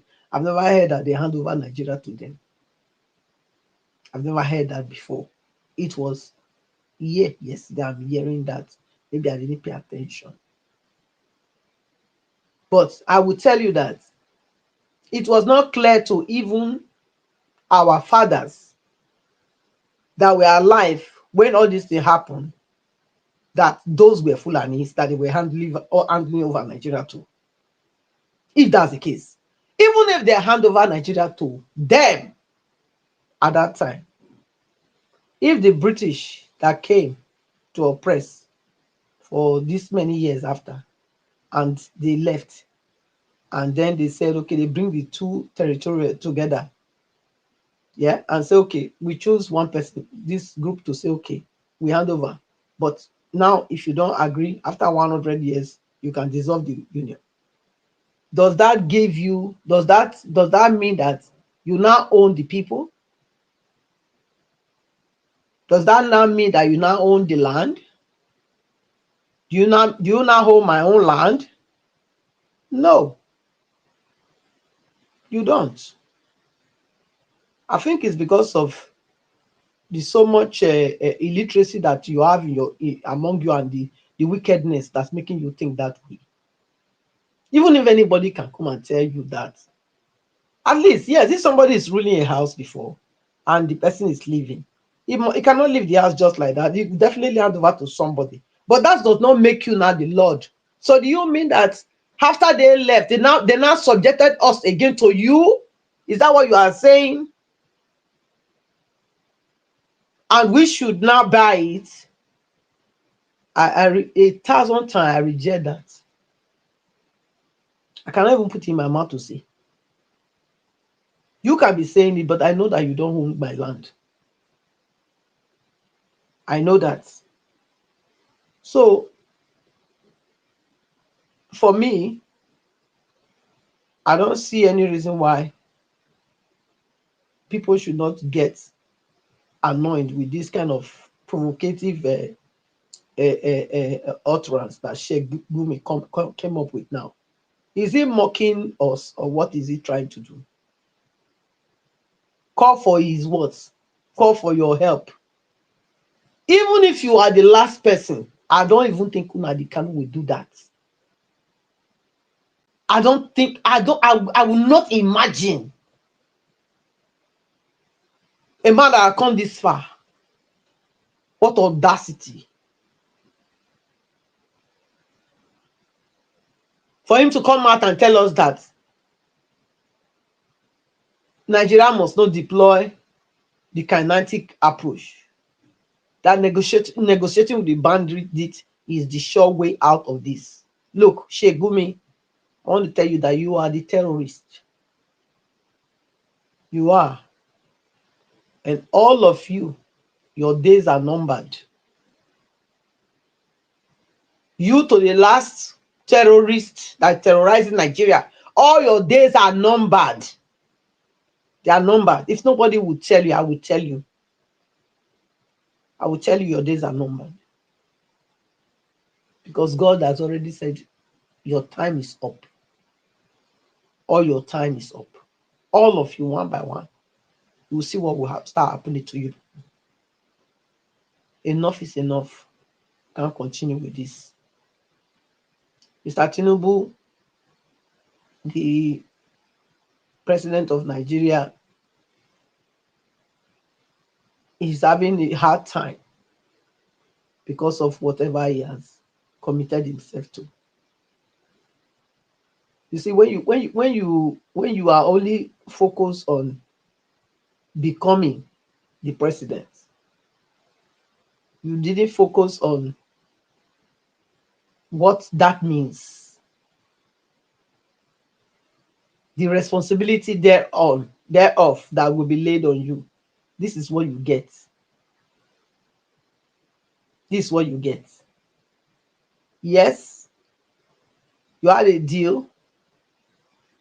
Definitely, I will not say allegedly, because it's only somebody that will say they cannot connect the dots that can be saying allegedly.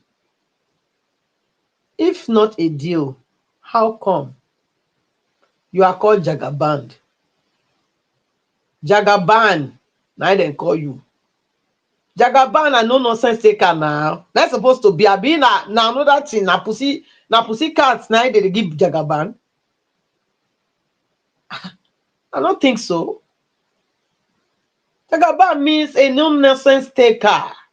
So how come suddenly now they take all the nonsense? So something is not right. Shake yourself from the dust and answer your name, Jagaban, and show them who Jagaban really is. And that one I want to see now from you. Because these 24 girls that were rescued, how? Are we fools? No arrest? Nothing like, okay, our soldier, our troop went there and they buy some and they capture some, or maybe even they buy one of our own too. It can happen. Nothing like that.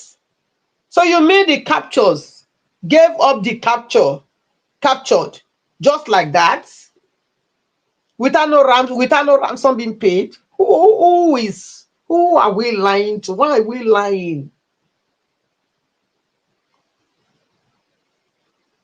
Why? What about the vice principals that was spied during this operation? So please, Jagaban, I will not call for for you to step down. No, you say you want to be president. Now that you are president, do the work of a president. Your work is to secure life and property, and make sure you do that. Remember, if you don't do that, the blood of all the people that they are spilling in Nigeria, they are on you. They are on you. Because now they are on the day where you say that you want to lead them. So remember that you are answerable to a greater one, which is Almighty God. Okay? Remember and do the right thing. Do the right thing now before it's too late.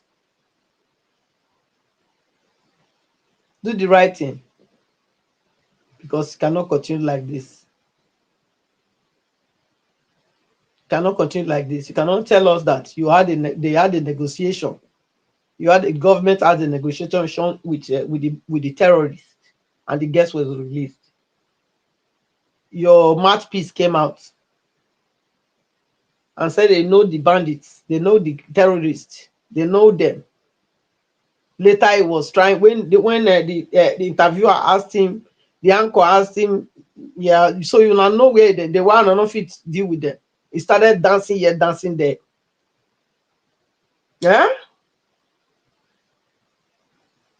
there is God, though. There is God. When I remember, there is God. You didn't fall from the sky. None of you fell from the sky. You came from somewhere, and you are going back there. And say, fear him that is able to destroy both the human body and the human soul, which is the spirit. Say, fear him. That's the one you should fear. Okay, Madam Patricia, what's your take on this Gumi calling for Nnamdi Kanu release on one condition, that he must show remorse and give up on his fight? That's what I'm saying now. He's not qualified to be telling us that. To be saying that, isn't it? Yeah. He's not qualified. Who is Gumi? And I'm saying that I said me, Igbos and including me, will reject that his offer. Yes, I reject his offer. For Nnamdi Kanu to what? To do what? For Gumi. That means all of us we are captured now. if that happens. That's not it mean now, which means there's no more resistance now. And I know Nnamdi Kanu for who he has stand to be. I don't think he will ever go that, he will stoop that low. I don't think so. So that's how I see that part of it. I don't think Nnamdi Kanu will ever say he's a why remorse for what? What has he done? What has he said that is not happening? It's only if you know you have gone astray, you have been spilling lies. That's when you can say you have remorse. But if you've been standing for truth, why should you now have remorse for saying the truth? If you cry for truth, it's better than you cry for lie. At least you know that it is the truth that I am going for. So for me, it's a no-no. He has no legal standing to even request for that. He has no legal standing. A terrorist like him, he should be in bars. He should be behind bars. Gumi should be the one in Nnamdi Kanu's place, not Nnamdi Kanu.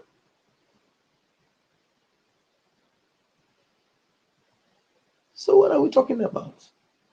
It's so disgraceful to know that today Gumi's voice is trending. Gumi that's supposed to be behind bars. In fact, apart from being behind, this kind of man not supposed to be in. They're supposed to quiet and sins. Exactly. So look, that's what I said already. I said he's supposed to be sent to his maker long ago. So sad. He's supposed to be sent to his maker long ago.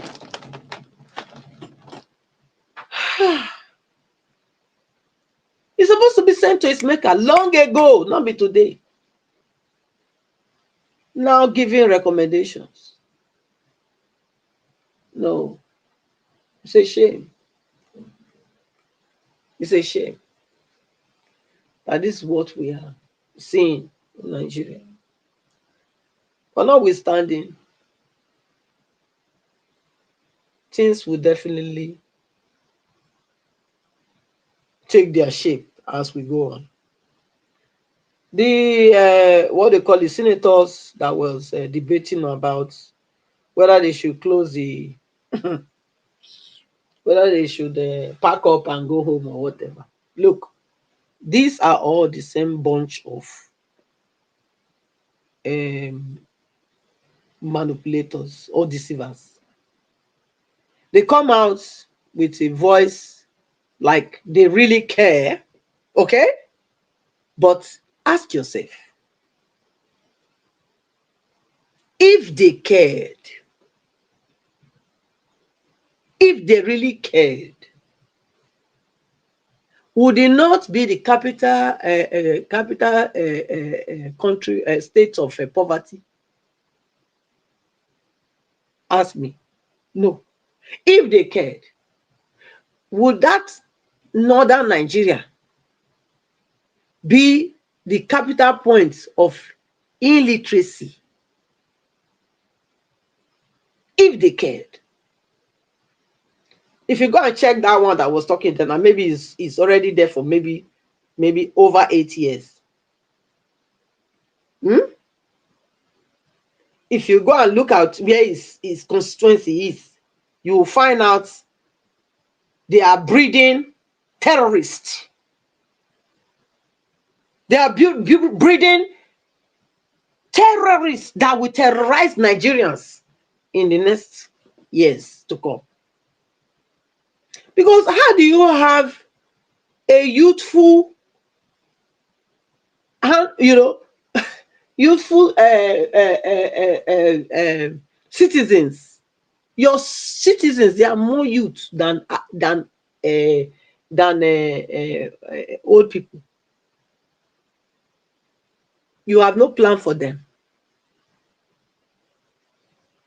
No plan of what they will become. What do you think they're gonna be? They're gonna be criminals everywhere now. Yes, that's what they're gonna be. But thank God, our side, it's not like that because we are enlightened.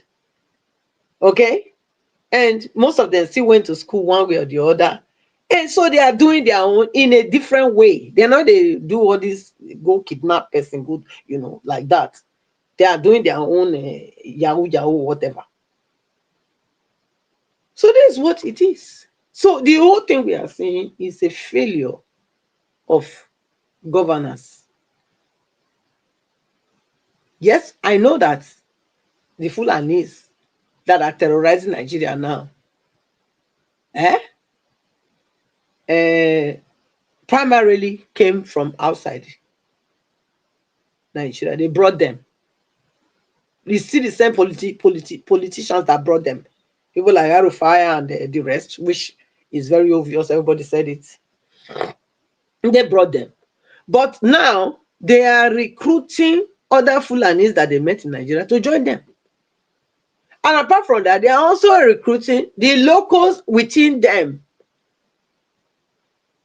All those villages that you see them doing all those things, they are celebrated because now they are bringing money to them. If somebody have a shop, maybe you are buying, maybe you sell a crate of a drink for maybe 15,000. Those ones, they will pay you 30.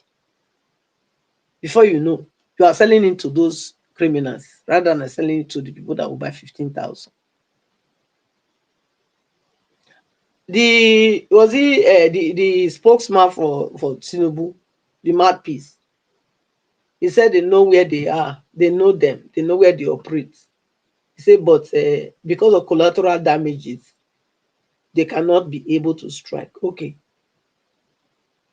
Collateral or no collateral, when people have decided to be a saboteur along with the people terrorizing the normal citizens, then there is no point saving those kind of people.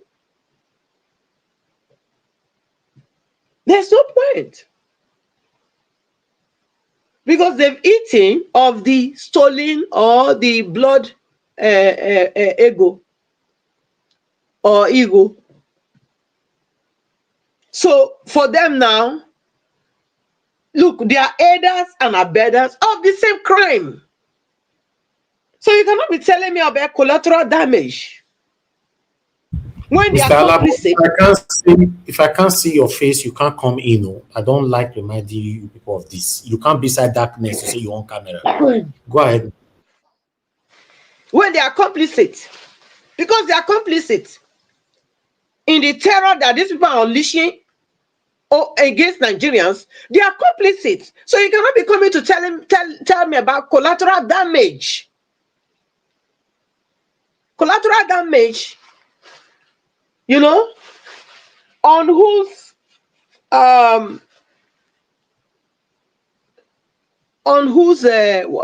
credit will you not take that one? Because these are people that are aiding and abetting, because they are housing them, they are keeping them. I mean, in what I know, when my father was a policeman, he used to say that the person that is keeping a criminal in the house and the criminal, he said they are the same. In fact, that person deserves a more tougher and more strict, harder punishment than even the criminal. Because if you don't put that criminal in your house, that criminal has nowhere to hide. So for a government official to come and be telling us that because of collateral damage, that they are not able to go after them, I think the government is compromised. They are compromised. They know what's going on. They do. They know what's going on. And nobody should tell me they don't know. They are all aware. It's a game they are all playing with Nigerians. But I can tell you that the blood of Nigerians are reaching up to heaven, and God is going to fight. God has decided to fight for Nigerians. Since una say una no go fight for them, God go fight for them. God go fight for them. And again, I want to say, anybody if you go get boy, go hurry and get it now. Get it. Because me myself, when I go Nigeria the next time, now the first thing when I go make inquiry for how I want to get another day. I know 1 year. Before I go down, I can tell you, people must go first. Nobody can just come and say buy me like chicken. No way. Not go happen. Not go happen. But you also agree me that buy the like chicken. No. But for me, sha, no, I don't agree. I don't agree. Even as I sit there so safe. Even as I sit there, when I reach Nigeria, say a day, I still know what's in a day. To say, even if you still can't say you want to do, I still know what that take do you first. When you say go, no say yes, you meet somebody. Not be just like that. Someone will live on like that for now, Mr. Evans. At least we thank God. We'll continue to press and push for a better Nigeria. Thank you very much, Madam Patricia. I really appreciate you for holding on the platform. God bless you, ma'am. Thank you for your submission. Yes, ma'am. Thank you. All right. I would like us to give us a mandate is there. But before that, I would like to appreciate you, Madam Stella Masavebo. Thank you very much, ma'am, for the super chat. I'm very, very grateful. God bless you. The reason why people are not on the panel, there's a big match currently going on, Arsenal and Bayern Munich. So many people are supporting one of these two parties. So that's why they are not here. But still, Arsenal is currently winning 1-0. All right. Okay, we'll not divert. Give us a mandate, my lovely brother. Talk to me. Good evening to you. I see the Well, smile thank on you your very face. much. I greet you. Thank you so much. Thank you. For allowing me. Thank you for all that you do. We do appreciate you. But just to sound a note of warning, Bayern Munich will realize and win that game. So get ready tonight. I don't know how that will I end. beg, mind your business, my friend. Give your submission and go home. They will win. Bayern will enemies everywhere. Enemy, your fool everywhere. On that note, let just get ready. Well, Mommy Diaspora, I greet you. Thank you, Madam Patricia, for holding the platform. Thank you for standing in. Well, all the people on the comment section, Mr. Abuazi, I greet you. Thank you very much, sir. And every other person out there, Mr. Johnson Emmanuel and others, thank you so much. Well, mine is just probably to start with a question. The two guys from the north that spoke on the floor of the house, are they Nigerians or they are Ghanaians or Nigerians? They are Niger people or they are from Sierra Leone or South Africa? Because they spoke like as if they just import them into Nigeria. Those guys are delusional. Those guys, I don't know what to call them. Hey, in case they are listening, this is the evil that you guys did now. This is the evil that... And stop pretending like as if you don't know what you are doing. You know what you are doing. Most of you guys are just probably there trying to speak good Dogon Turanchi. Like as if you didn't benefit from this nonsense that is happening. If you so care about insecurity, you were still wearing your cap and still speaking in the floor of the house. You'd have removed that cap and tell the house that you are disgusted with the signature and see what they can be done instantly. Rather, you were there speaking too much grammar like as if you don't know what was going on. These guys are evil. And I think one of them, I may be right or wrong, had an issue either in one of the northern election. But now, all of a sudden, after you guys have brought in insecurity, with all of you in collusion with the criminal drug baron, did all that you could do, I wonder if there's anything that it just bothers. It bothers. These guys really bothers speak the way they spoke on the floor, thinking that they can deceive Nigerians. You guys did evil against Nigeria. You guys destroyed that country. You guys are part of the people that brought in the insecurity. You guys are part of people destroying your own state. And now we are in this mess because all of you, including Tinubu, needed power at all costs. Brought in the evil guys from the Sahel. And Mr. Stephen, thank you for your. It was so powerful and just wonderful. And on the issue of Usman Danfodio, there's nothing to be confused about. Nothing to ask for more evidence. That was what Danfodio told them. That Nigeria has been handed over to him, and so they must defeat and get back Nigeria.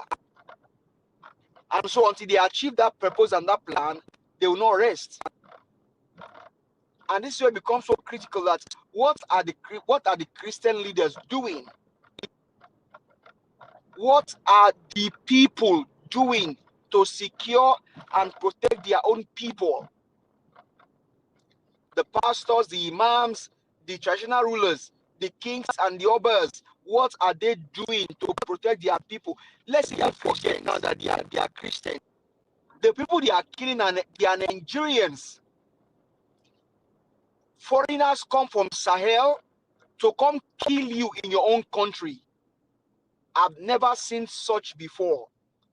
Let's take away now the issue of if they are either Christian, they are Muslims, or they are secular worshippers. Take that out now. The people that these bandits are killing, are they Nigerians? Yes, they are. Who are the ones killing them? Foreigners, marauders, imported by fellow Nigerians. Because before Buhari became a president, he was first a citizen of Nigeria. Before he was elected, whether he rigged the election, whether they concocted him or they just forced him there to the throne of Nigeria. Nigerians. He's first a Nigerian. The only person I'm not certain of where he came from is Tinubu. But either which way, the people killing people in Nigeria are foreigners killing Nigeria in their own country, Nigerians in their own country, and the Nigerian government is in cahoots with this guy that they brought in from Sahel. And like Mr. Stevens said yesterday, when their agenda will not work, they could not fulfill their part of the deal anymore, then these guys they turn into something else. And that is what you are seeing today. The likes of Shetima, the likes of Oshiomole, the likes of Oshibajo, they all knew what they did for them to get into power. Nasiru El-Rufai, they know what they did. And so it's painful that citizens of the country are being taken down, being destroyed in their own country, and they are just got their hands on the back and not doing anything to protect his own people. Meanwhile, the primary aim, the first primary purpose or responsibility of a government is to protect his own people. To protect his own people. But the Nigerian government allow foreigners, marauders from the Sahel to destroy their country, bring in their people, bring down their people, destroy every means of their livelihood by taking their cattle to people's farms. And the senators, the House of Rep members, They are just sitting down, not doing anything for their people, including governors. Because what can you say of the Edo State governor? People were brought down in Edo State, but this guy went to the north to go and give them 64 billion, if I'm correct, for those that were brought down in retaliation for what these evil people did to our people, our mothers, our sisters, our brothers, our uncles, our aunties in Edo State. Nigerians, we do not have a country. And the sad part, we don't have a government. These guys are criminals. They cannot protect you. They will not protect you because the agenda is to steal and to steal until they destroy the country. For them not to destroy the country, it is now left in our hands to want to stand and fight for our country. That these guys, this country belongs to us, not for you. And I think one of them said earlier, if they recruit Gen Zs, people from 18 to 25, they can do a good job. Yes. But why now? Were you sleeping before? Did you just wake up from your slumber? Did you just realize that Nigeria is being ravaged by insecurity, done by the marauders, brought in by Buhari, El-Rufai, including Tinubu, because they wanted power by all means. Nigerians, the call is for us to keep doing what we are doing. Let's step it up. We need to rescue our country.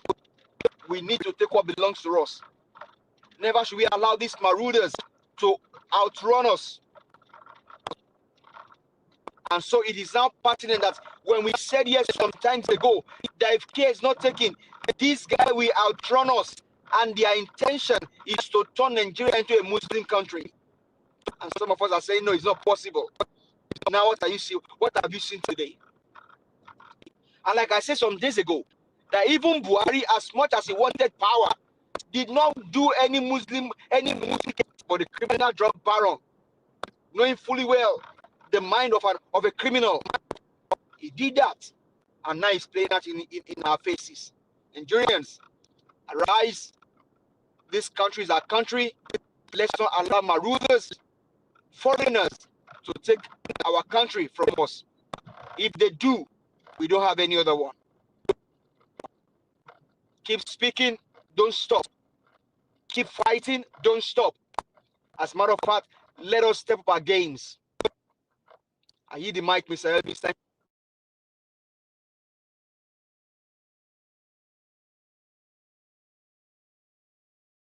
All right, my brother, give us a mandate. Thanks for that submission. Appreciate you. Mr. Alabo, are you ready to speak now? Thank you, my brother. Good evening, sir. Thank you, Can Mr. you hear Alabo. me? Thank you, sir. Okay, Yes, thank you. talk to God us. bless you, sir, for what you do.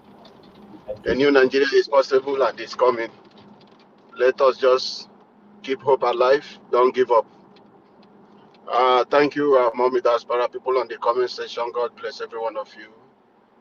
Yeah, give us a mandate, our big mama, Madam Patricia. God bless you. Thank you, everyone. Yeah, I said yesterday that President Tinubu knows what is happening, and they haven't told Nigeria the reason why he decided to pick a Muslim ticket. Now it is obvious for every one of us. It's clear, it's conspicuous. Every Nigerian now can see it clearly that the people who are keeping Nnamdi Kanu. I want you guys, when somebody is speaking, people should read their body language, look at their faces when they are talking, see the meaning, why the people are sounding that way. Gumi is talking about, and he meant what he's saying. You people might just take it lightly. You might not understand what he means. He's telling Nigerians that they are the one that will decide what will happen to Nnamdi Kanu. So until Nnamdi Kanu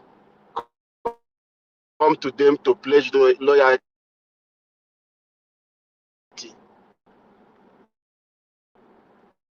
sheathe the sword, then to release him.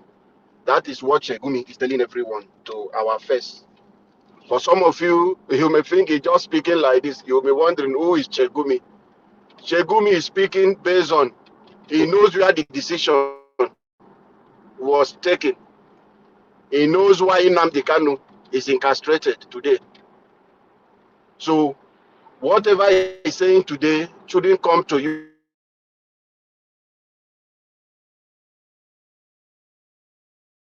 as a strange thing, or why is this person saying who is, because he's untouchable. He's doing the bid of people who think they own Nigeria. That is who Gumi is.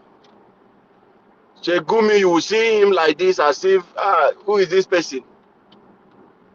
There are a lot of people beating the drum for him that is dancing outside. You can't see the face of those masquerades. They are the big masquerades that have put Nigeria in darkness. No DSS will invite him. Nothing will happen to him.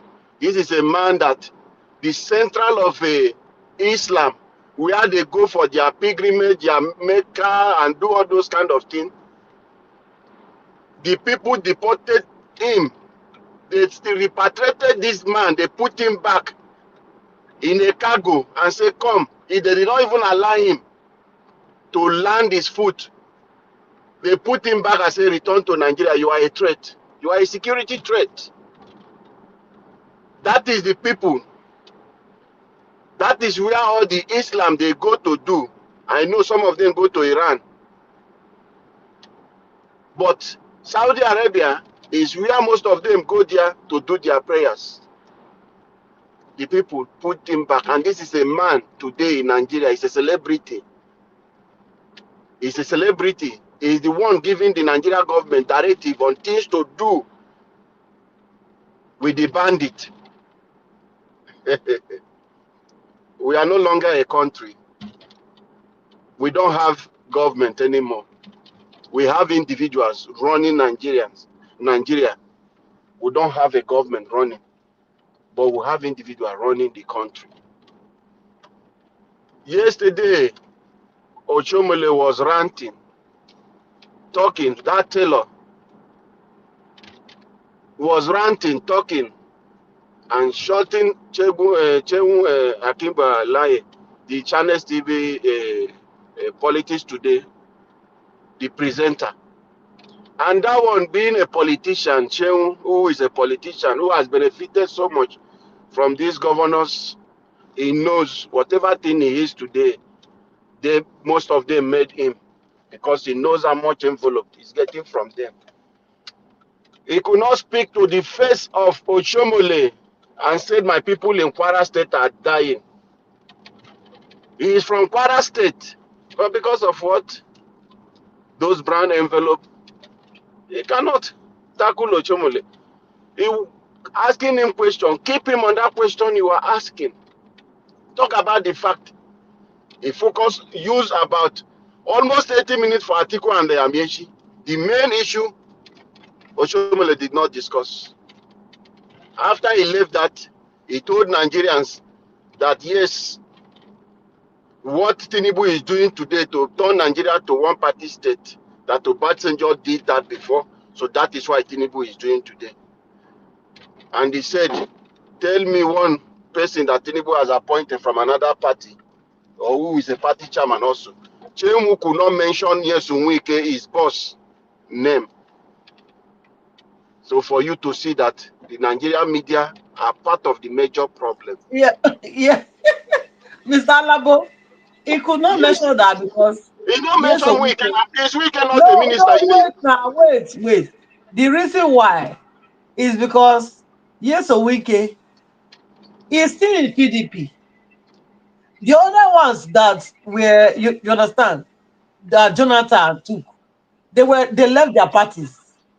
Yes, now, that is the more reason it should even matter, Patricia. That is the more reason it should mention Wike now, Because Chomole is saying there is no opposition. Instead of Obasanjo appointed the chairman of a NMPP just to destroy the party. What did Tinubu did to Wike? Is it not the same thing to destroy PDP, destroy oppositions? And Shehu know that, but he doesn't want to mention Wike because Wike is, if anything is happening today, if Shehu want to hold anything, if Wike say he wants to speak, he will suspend everybody who wants to do and give him. It's my River State money now. We know. But it will purge all of them who are beneficiary of those things. Our media, they underreport what Nigerians are going through. I told you that the media, Nigerian media, is under siege with this current APC government. They no longer go to the feed to cover what is happening. We thank God for social media today.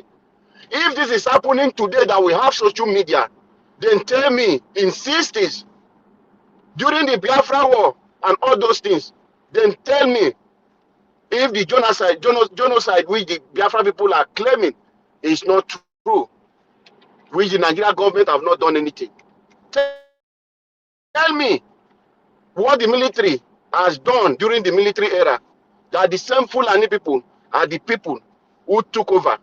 From Abacha to the rest of them, Abdul Salam, all of them, Babangida, Buhari, all of them, are they not Fulanis?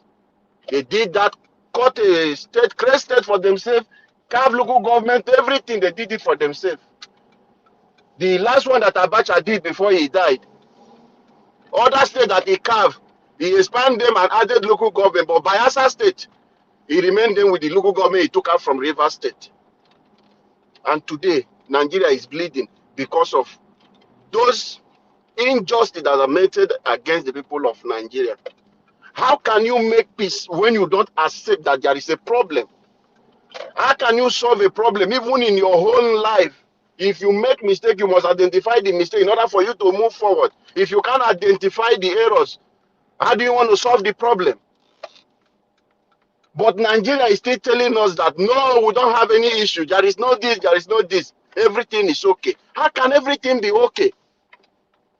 When the state you are supposed to carry and give to Southeast, you took it to not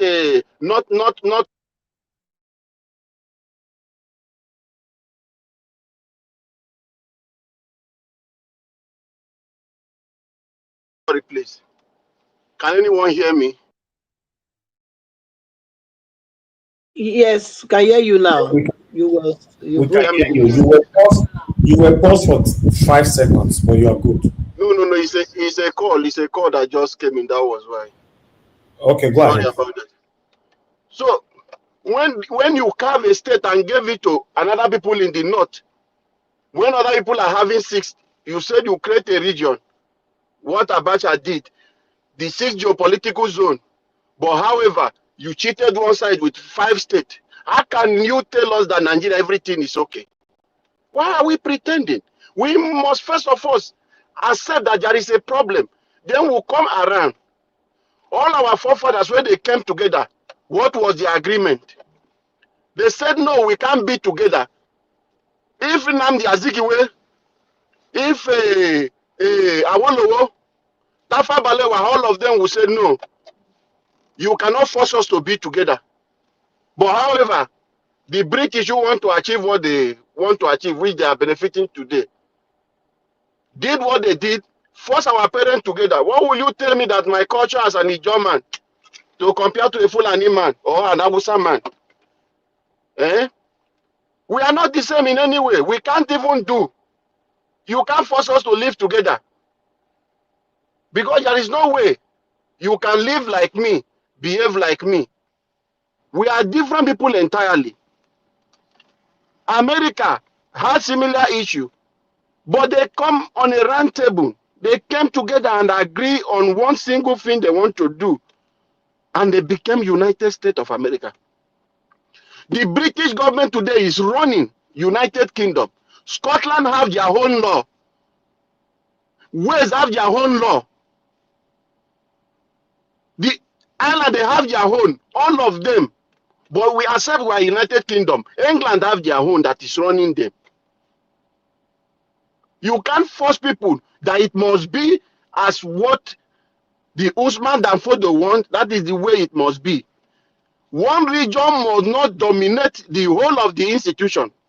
Our military security architecture is being secured and being manipulated by one region, not just a region. If you say not, but one tribe, and they are not even majority, minority tribe, because of they have agenda on what they want to do in Nigeria.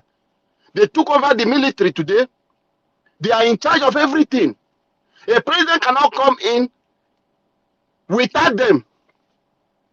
If they say you are not coming in, because why? Why are they doing this thing? Because they have their people in military.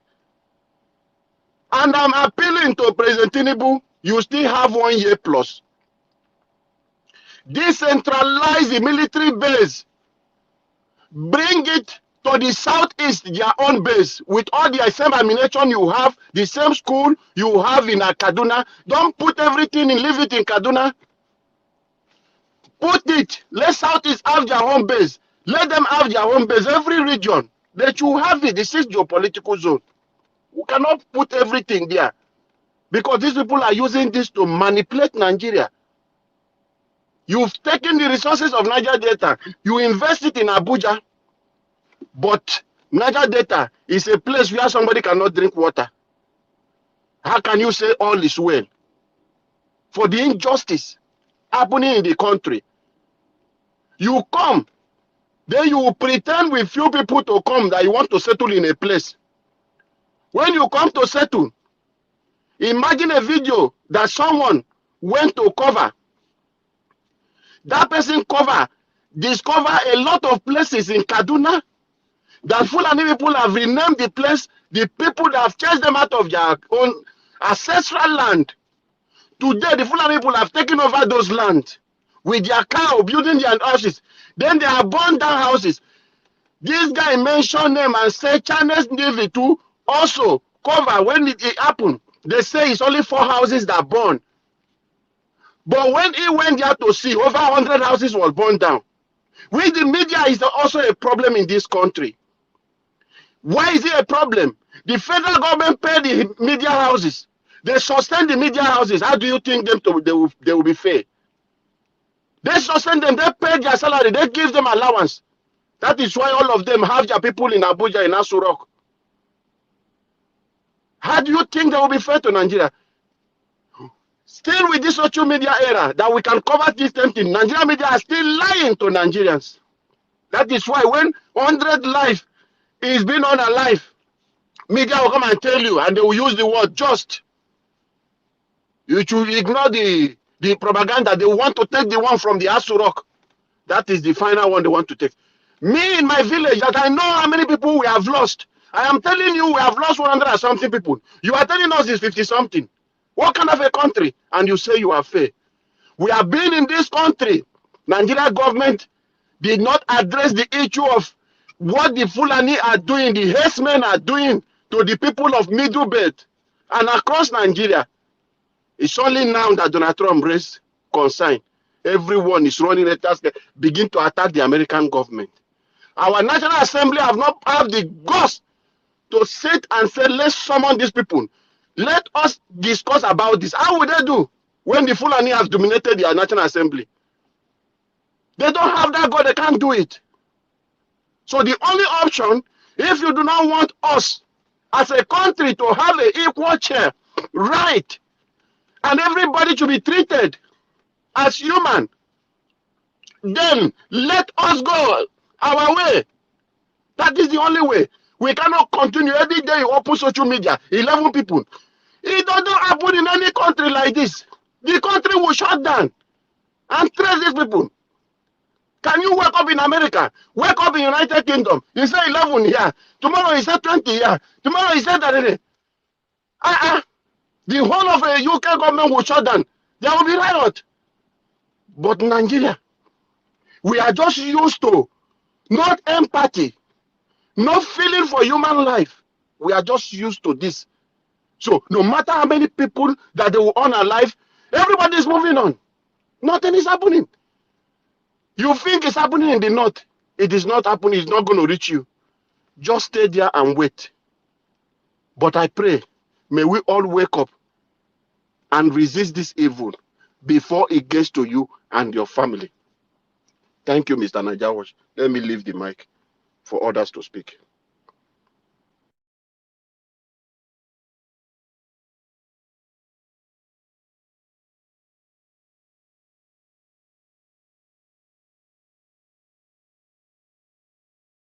Can anyone hear me? I can hear you loud and clear. I say you go see the talk before you come. Like I say, like that was done it up before. They concentrate on his arsenal. On his arsenal. Oya Mane will deal with them. Don't worry. Notice his voice don't they calm down. Uh-huh. Okay, Madam Patricia, just speak. Just speak. I beg you. Thank you again. No. Nigeria wahala. No, it's so sad that we've come to this point. Well, you see, we cannot give up in the sense that the 100 years, the so-called of coexistence has passed. For me, I feel we should revisit that 100 years. We should go back now and say, you know what? We even gave ourselves even more time to see whether we can still manage, but we cannot manage. Let us break up. That's the only way for any region to survive now. That's the only way. Because if you look at it, the Fulani has infiltrated all the main key place positions. Yeah. So come and tell me now how, if we continue this way, how are we not going to be eliminated? Tell me. So the earlier the better. The earlier the better. Our politicians from the south, southeast, middle belt, it's high time you people wake up and put in this referendum to pull out from this union. Let everybody manage themselves. And then before British came, we were managing ourselves. Okay? So nobody can come and say that they hand over Nigeria to them. Nigeria, nobody know Nigeria. We were not called Nigeria. That's why I said it the other day. My solution was I'm not a Nigerian. Yes. The way God created the British, that's the way God created the Edos, created the Urubus. They are all the same family anyway. So that you came and we gave you a good hospitality, and you decide to become what you became, does not give you the right to perpetually say you own the place. And that's why finally you left. But you cannot just leave without not hand over to somebody at least to say, okay, this is what we've been doing, but then you are now one country, and try, and that's why they put the clause there too, that if you are together after 100 years, if you see that if you people meet that you cannot sit together, you can dissolve the union. So it's time now for we to start calling on all our senators and House of Reps and assemblies for you people to say, now we want out of this union of madness. That's what I would say. We want out. And Nigerians, we will join. And all this lie of the North is more than the South in population should stop. Should stop. Because all these are all lies. Where is your data to prove that? Which data? Is it the one that allotted to you people that you are using to say Nigeria is 200 and this million people, and the majority of the people are in the north? How? Gone are the days we will start living in a lolo land. We need to get our facts right. So my own demand and my own agitation now is for us to get out of Nigeria. That is, dissolve this falsehood called Nigeria and let the people rule themselves. We know who belongs to us. The 6 regions can still stay, which means the regions, as the way they have splitted it already, we agree to that. Let it be like that. Everybody can manage themselves as a country. You want to call for soldiers. If you want to call for recruitment of people, of our young children, to join any force, any security apparatus, yeah, you cannot get any of them from south without this Nigeria criminal justice system not dissolve. Because I stand here, my father served Nigeria police and I know what he went through. I know what he went through. Though he rose up to the ranks, but at the end, there was a position he got to that he was not ever getting above there. The injustice system. And when my father was the police, we see police from the same states with us. Not now that you are carrying police from Sokoto to come and be policing Delta State. What does he know about Delta State? The same thing with army. How can those people defend you? So these are our lawmakers and senators. You people need to wake up. If you don't know why you are there, you better go and study, find out, even ask. Even if you ask ChatGPT, what you are supposed to do as a senator, it will even give you an idea so that you stand your ground. And there are most of you there from this Delta State even that I'm not even hearing your voice. I've never heard you speak one day. Are you there as a showroom, or are you actually there to represent your people or show glass?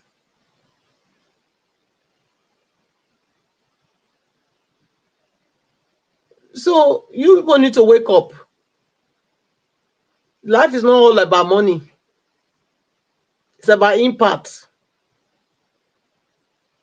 Okay? And I can't really see how you are making any impact being in that House of Senate. I'm talking now about the Delta State senators. I've not heard any of you raising any motion in that chambers for nearly 2.5 years now. You are just there like a looker or passerby. It's not happening. So we all need to come together and push out this evil, this imminent evil that is about to befall us. If we do nothing, remember, don't think that you will escape. You will not escape. The earlier you hear this warning and start to push the bill that will break this evil concoction called Nigeria, the better. Everybody can live themselves. Before the British came, we were existing as people. Okay, the British didn't make creators. We were already there, existing. So we should not let everything hinge about the British. We must be able to take back our identity and move on. Not with this concoction of the British. It has not served our good, and it will never serve our good. So there's no point keeping anything that has harmed you, that has deprived you, that is still going to deprive you, even in the 1 million years, if God permits it. If God leave the head to remain like this, it will still be like that. So the earlier we cut ourselves out of it, the better for us. I will leave it there now. Thank you so much, Mr. Elvis. All right. Thank you, Mama. Okay, let's hear from Tunaja. Tunaja, it's good to have you here. Talk to us. Good evening to you, sir. Thank you, Nigeria. Thank you for having me in here, and for all the work you are doing. This idea of breaking up is not a flyer in this day and age. Personally, we are talking about bringing Africa together, so we're talking about breaking up a few nations that are together. Guinea-Bissau. Today there's a military coup in Guinea-Bissau, and gets the population just about 2 million people. The country's GDP per capita is around $900 and something. Before Tinubu's government, Nigeria was 2,800, but after Tinubu government came into office, it reduced to around $800 and something. So Nigeria recently has fallen into the category of people like countries like Guinea-Bissau. But there are 2 million. Yeah, but that's your Tinubu now, the one you voted for, and you but I don't know what you are going on about. Mr. Tunaja, welcome, though. Welcome to the platform. That's exactly why you see now that it's not always the more the merrier, even though English says so. How many million people do you say Guinea-Bissau have? 2 million. 2 million, eh? Okay. Mm-hmm. And their economy, is almost equal as Nigeria. Abi? Is that what you said just now? As bad. GDP yes, per capita. You say as bad. That is, and yes, now as bad as Nigeria now. So it's almost equal as Nigeria. Yes. Mm-hmm. They are 2 million. Yeah. And their economy is in the same level like Nigeria that have over, according to what they are allotted to you people, 240 million people. So do you see now that there is a problem? There's a problem with your one Nigeria. Can you see that?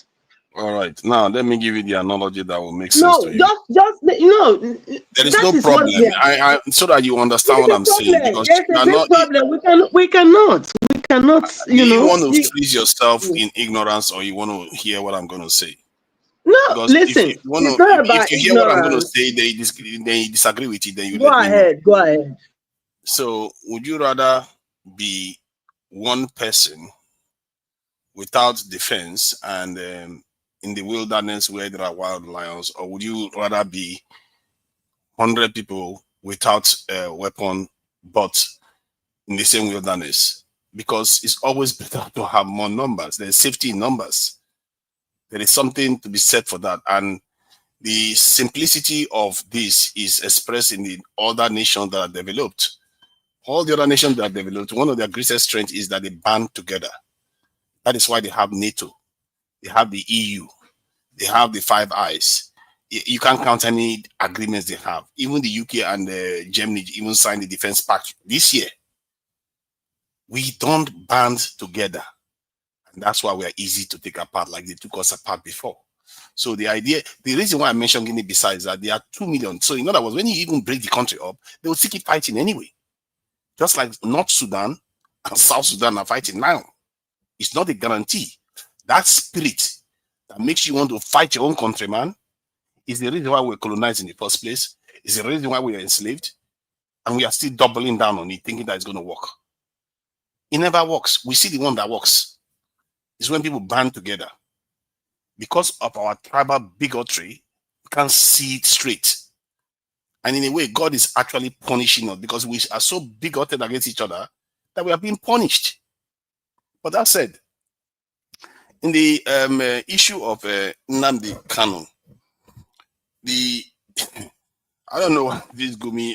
I think this Gumi issue, I don't understand why Nigerians always think that if somebody is talking in between two groups, then the person, it's like saying Witkoff of America going to negotiate with Hamas makes him a terrorist. It's like weird. I don't know why Nigerians think like that. The person can have some sympathies with the other side. Doesn't make him a terrorist. We just exaggerate things beyond this thing. If he was a terrorist, then he should be prosecuted and maybe even sentenced to death. But just because he negotiates on behalf of a terrorist or he sees them as human beings, but he's not a terrorist, doesn't make him a terrorist. I don't understand that. We shouldn't necessarily just push things too far. Yes, he is saying that Nnamdi Kanu should show some sense of contrition. In other words, not advocating for the kind of this threat against the nation. That is a logical position to hold, because if you look at the South, the Niger Delta people, when they wanted to negotiate with them, they didn't say, "Oh, after we negotiate with you, we're going to start fighting you again." That's not how it works. You have to down tools. Shikau never backed down. He paid with his life, and a lot of Boko Haram leaders have paid with their lives. They never backed down, and even if the federal government tried to negotiate with them, the only thing I find problematic with the way the federal government is behaving right now is that they never really openly, for us to see, negotiated with the Nnamdi Kanu or the southeastern people that are agitating. I've never seen them negotiate with them. I don't know why, and that needs to change. Because if you are in a nation and people have grievances, whether justified or not, you have to approach them and find out what the issue is. And the truth is that many Southeasterners, you like it or not, most of them just want the country to run fine. They want the country to just function. And let's be objective here. Nobody can tell me today that Southeasterners are worse off today than they were before the colonization started. The people that are far worse off when colonization started in Nigeria are people like the Benin Kingdom. You can even argue that some Yoruba kingdoms, their power has waned versus the power they had before. They had empires ranging up to Benin Republic. They've been curtailed and sitting in Nigeria now like good boys. And many South states have lost control of their territories. So the idea that the country is only making one side pay a price is not true. And we have to try to be objective about these things. Everybody is messed up.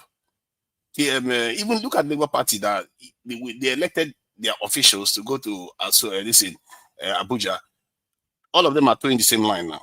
Even Labour Party members. So all parts of the country, they are all joining hands to mess the country up. The North is messing it up.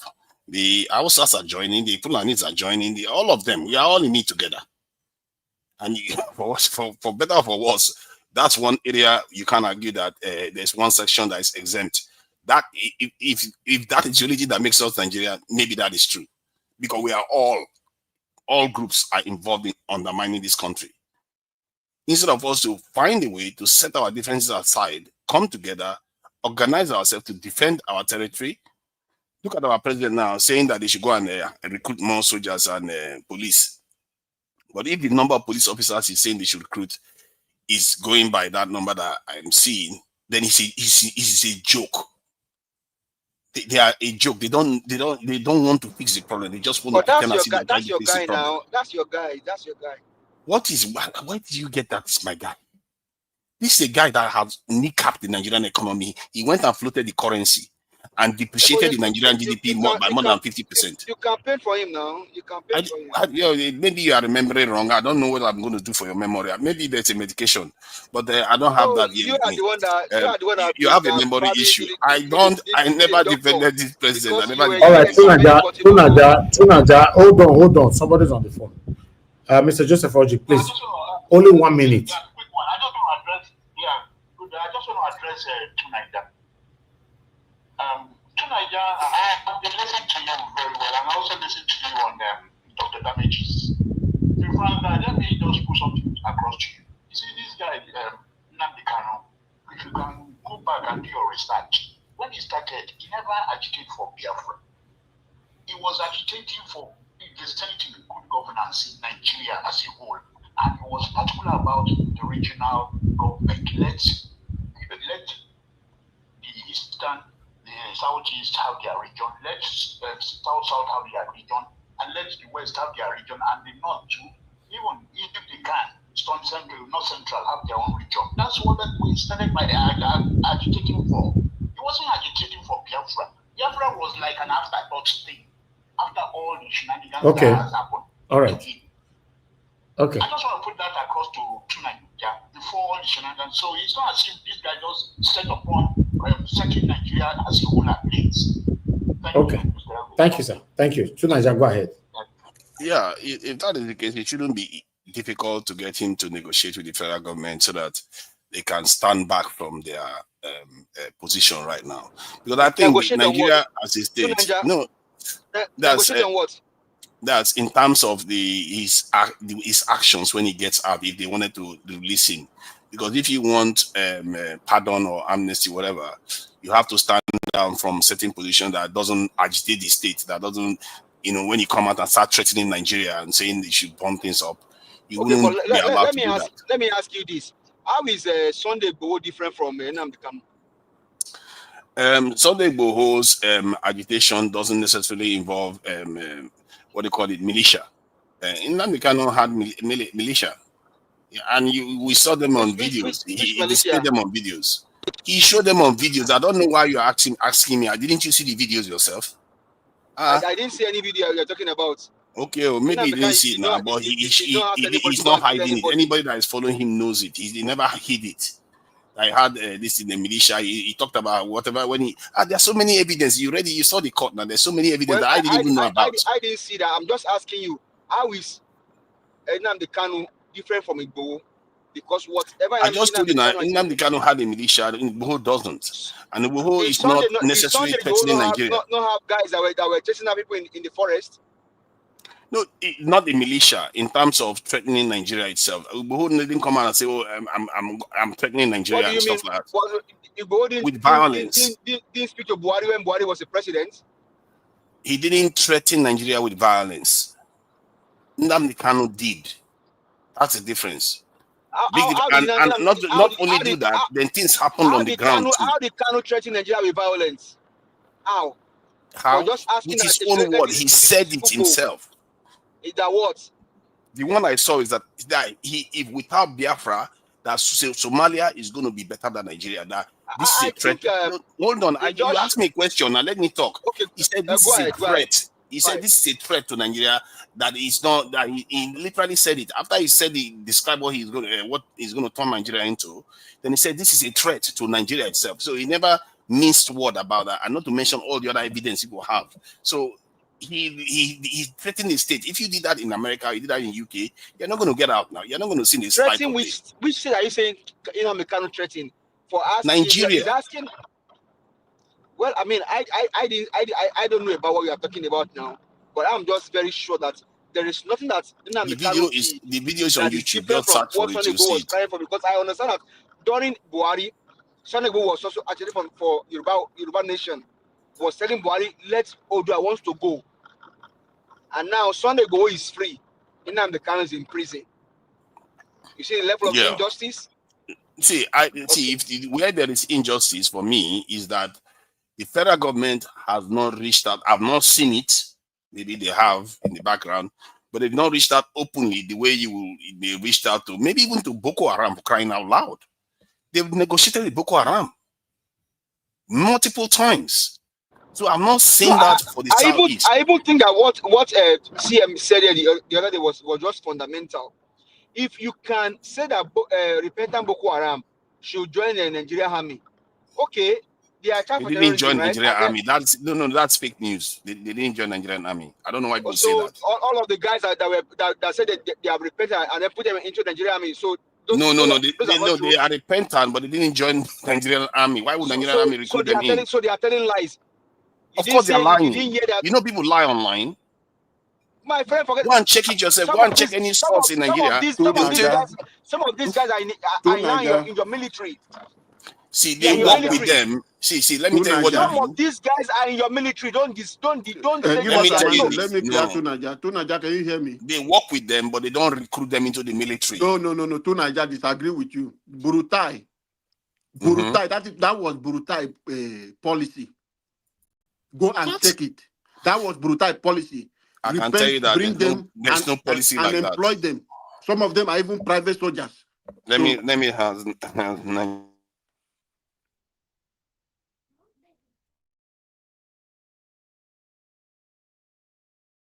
Are you there, Tunaja? Give us a mandate. Yes, I'm here. Okay, speak to us since he has hanged boot. No, sorry, I was talking. I think I was muted. I'm saying if you have evidence of a Boko Haram that was in a video showing that it's Boko Haram, then later on you find it in the Nigerian army, show us. If it is true, you would have seen it before by now. It's not true. Why would they? It would be crazy. Do you know how many Nigerian soldiers that get killed by Boko Haram? I know somebody that got killed by this. I don't know whether it's Boko Haram, but bandits. They ambushed them on their way back from a base, and he died. They scattered them all over the place, and they were running around trying to hide. And some of them, he escaped for a while, but they said in the end they found him, and he was dead. Young man. He just went to he's not even a soldier himself. He just went to work with the military. He too died with the soldiers. So why would they be recruiting people that are actively hunting them and killing them? It's crazy. I don't know. Could you do something like that? That is crazy. And Nigerian media, if you check online right now, they will be denying it over and over again. But Nigerians keep spreading the news that they are recruiting Boko Haram into the military. And it's not true. Make no mistake. There are Boko Haram sympathizers in the military. There are a lot of Northerners that believe in jihad. That is true. But it's different from saying the military has a policy that ever recruits Boko Haram into the military. It's not true. We have to call it out, call it true for what it is. So we can deal with the real issue. Like I was saying, the injustice I see in Nigeria is that I've never seen them really try to negotiate with Nnamdi Kanu. I've never really seen them try to negotiate, bring the Southeasterners together and say, you know what, let's talk about this. Let's deal with this. Let's just talk about these things. Let's see how we can fix some of all this. They've not done that. And for the life of me, the reason why they've not done that, I can guess to say there's a bit of prejudice there. We can see that. We can see that with Abike. We can see that with the way sometimes the president conducts himself and the way they conducted themselves in Lagos during the last election. You can see the way the people conduct themselves. And it doesn't mean that Southeasterners don't behave the same way. It's just that Nigerians are so bigoted against each other. They like to fight each other all the time.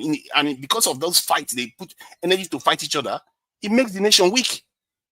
When they should be working to bring people together, they're busy dividing us. What kind of people are these? Mistakes that we made before, we keep making the same mistake again. And this is why I really hate people that divide the country. Because they are really awful people. People like Abike should never be in office. Because they are our true enemy. Anybody that wants to divide us, they are our enemies. Because we should be thinking of bringing the entire continent together, because we need that power to be able to shake off the chains that are around us. Have you noticed that we as Black people, we don't travel a lot like other people in other continents? They can just pick their passport. Many of them can travel to many countries. But in Africa, every time you keep applying for visa, even when you get a visa, they treat you like trash. Everywhere you go, you are on that class. And yet you are from such a rich continent. Why? Is it because we are united? No, because we are so divided. We don't put our resources together to say, you know what, let's work together. Even if I don't like my next door neighbor, I hate him, But when it comes to this issue, we have to be united because it's good for me too. We can't even use that common sense. Oh, do you know they hate each other too? They hate each other like crazy. But they know when it comes down to band together, they know that it's in their interest to do that. And they act accordingly. We have to be smarter than this. Because in a way, it's just a mental thing. It's not there's no other physical change being put on you. You have to decide that, you know what, when it comes to coming together, we have to come together at that level because it's good for my tribe. When you come together, it's actually better for your tribe than not coming together. That is the truth. If you look at the UK now, the UK, every part of the UK is doing very well. There are various different countries in the UK. The Scottish people don't like the English. The Irish hate the English. But yet they are doing fine in the United Kingdom. They even rule the world, for crying out loud. Why do you think they're able to do that? Because when it comes to coming together to defeat us, they unite. There are Scottish people that came to Nigeria to brainwash us and help them conquer us. Their names are there in Nigeria. And yet they hate the English. So let's figure out a way to band together and deal with our problems. These are our leaders that we have right now. They are not serious people. If Tinubu is saying they should recruit 20 million into the police, he's not serious. 20 million is not going to make a dent. For a country of 250 million, you want to recruit 20 million into the police. 20,000 into the police. That's nothing. You need in a minimum 200,000 in there. He's saying they need to use NYSC as a facility because he didn't build any facility to recruit people. He never intended to do anything. Not because Trump threatening him now. He wouldn't do anything. You see, we as the people are too reactive. Why are we not proactive? Why don't we act before we face the problem? Every time we want to deal with the problem, we wait until the top hits us in the head. And probably too late. That's when we act. We are supposed to be calling out people that are dividing us. We are supposed to be making sure we are defended, we are protected, so that when we go out at night, we feel safe. When we want to go to farm, we feel safe. We don't want people to be threatening us from overseas, telling us that they're going to invade us. Because if they try that, they will know that we are going to be able to respond like any self-respecting nation. Not that we are going to be divided again and using that to divide against each other and make it easy for them to do whatever they like with us. Why are we not saying, okay, if we pass a hate speech law like other countries do? Like in the UK now, if there are certain things you can't say regarding race and tribe and all that, if you do that, you're going to be in trouble. Why do you think they do that? They do that so that people don't divide against each other the way we are behaving in Nigeria right now. And Nigeria is far more diverse. If it's presidency you want, I've recommended that you create a presidential council. We have 6 geopolitical zones. You elect one leader from the 6 geopolitical zones. They all go to the presidential council and rule the country from there. As a matter of fact, I think it's better. 6 heads are better than 1. Instead of having only Tinubu, you are probably going to have 2 or 3 young people there from the other geopolitical zones. And they are going to be wiser. The decisions are going to be older, young people coming together to make decisions on behalf of the nation. And not to mention, people are going to feel like their voices are being heard in the center. You have a more stable nation. So we know what to do, but we are just not traveling in that direction because we are too used to traveling in the opposite direction where we fight each other all the time. That direction is the part of slavery, is the part of defeat, because there's nothing there. The failure is the only thing that is awaiting you there. If you divide and go and start fighting being smaller, when you're smaller, you're easy to take apart. Other countries will just come and pick you and do whatever they like with you. And that's what we did before. So I really think that we need to think hard and correct the mistakes we made before so that we don't go and just cause problems for our children down the line. The mistakes our forefathers made, we are still trying to recover from it today. And you want to pass the course to the next generation like a venereal disease. We don't want to do that. We want to break the course. That's what we should be trying to do. And this is an opportunity. These ages that we are going through right now, it's an opportunity to break this nonsense stuff that has been affecting us for decades and decades. You don't have to like your fellow countrymen. You don't have to like another tribe. But you just have to understand that when you work with them, your own tribe will be better off. That's how it works. So I will leave it there. I don't want to keep preaching forever. And because if I want to preach forever, I can talk for the next 2 hours, about these things. Okay, And, make we close. Thank you. You don't try. You know. Thank you. Thank you to Nigeria. At least you have enough time to talk to me. Don't be sometime we will come to the panel. Oh, you say enough time? No. I stopped myself because I don't want. Hey, if you want me to carry on, I'll carry on because there's a lot to say. You know how many minutes you don't talk. You don't talk. I'm not even going into full and new one and the northern leaders. Yeah, I can go into those ones. When I need to talk, deal with the northern leaders now. minutes, please stop yourself. 22 minutes. I have to stop myself now.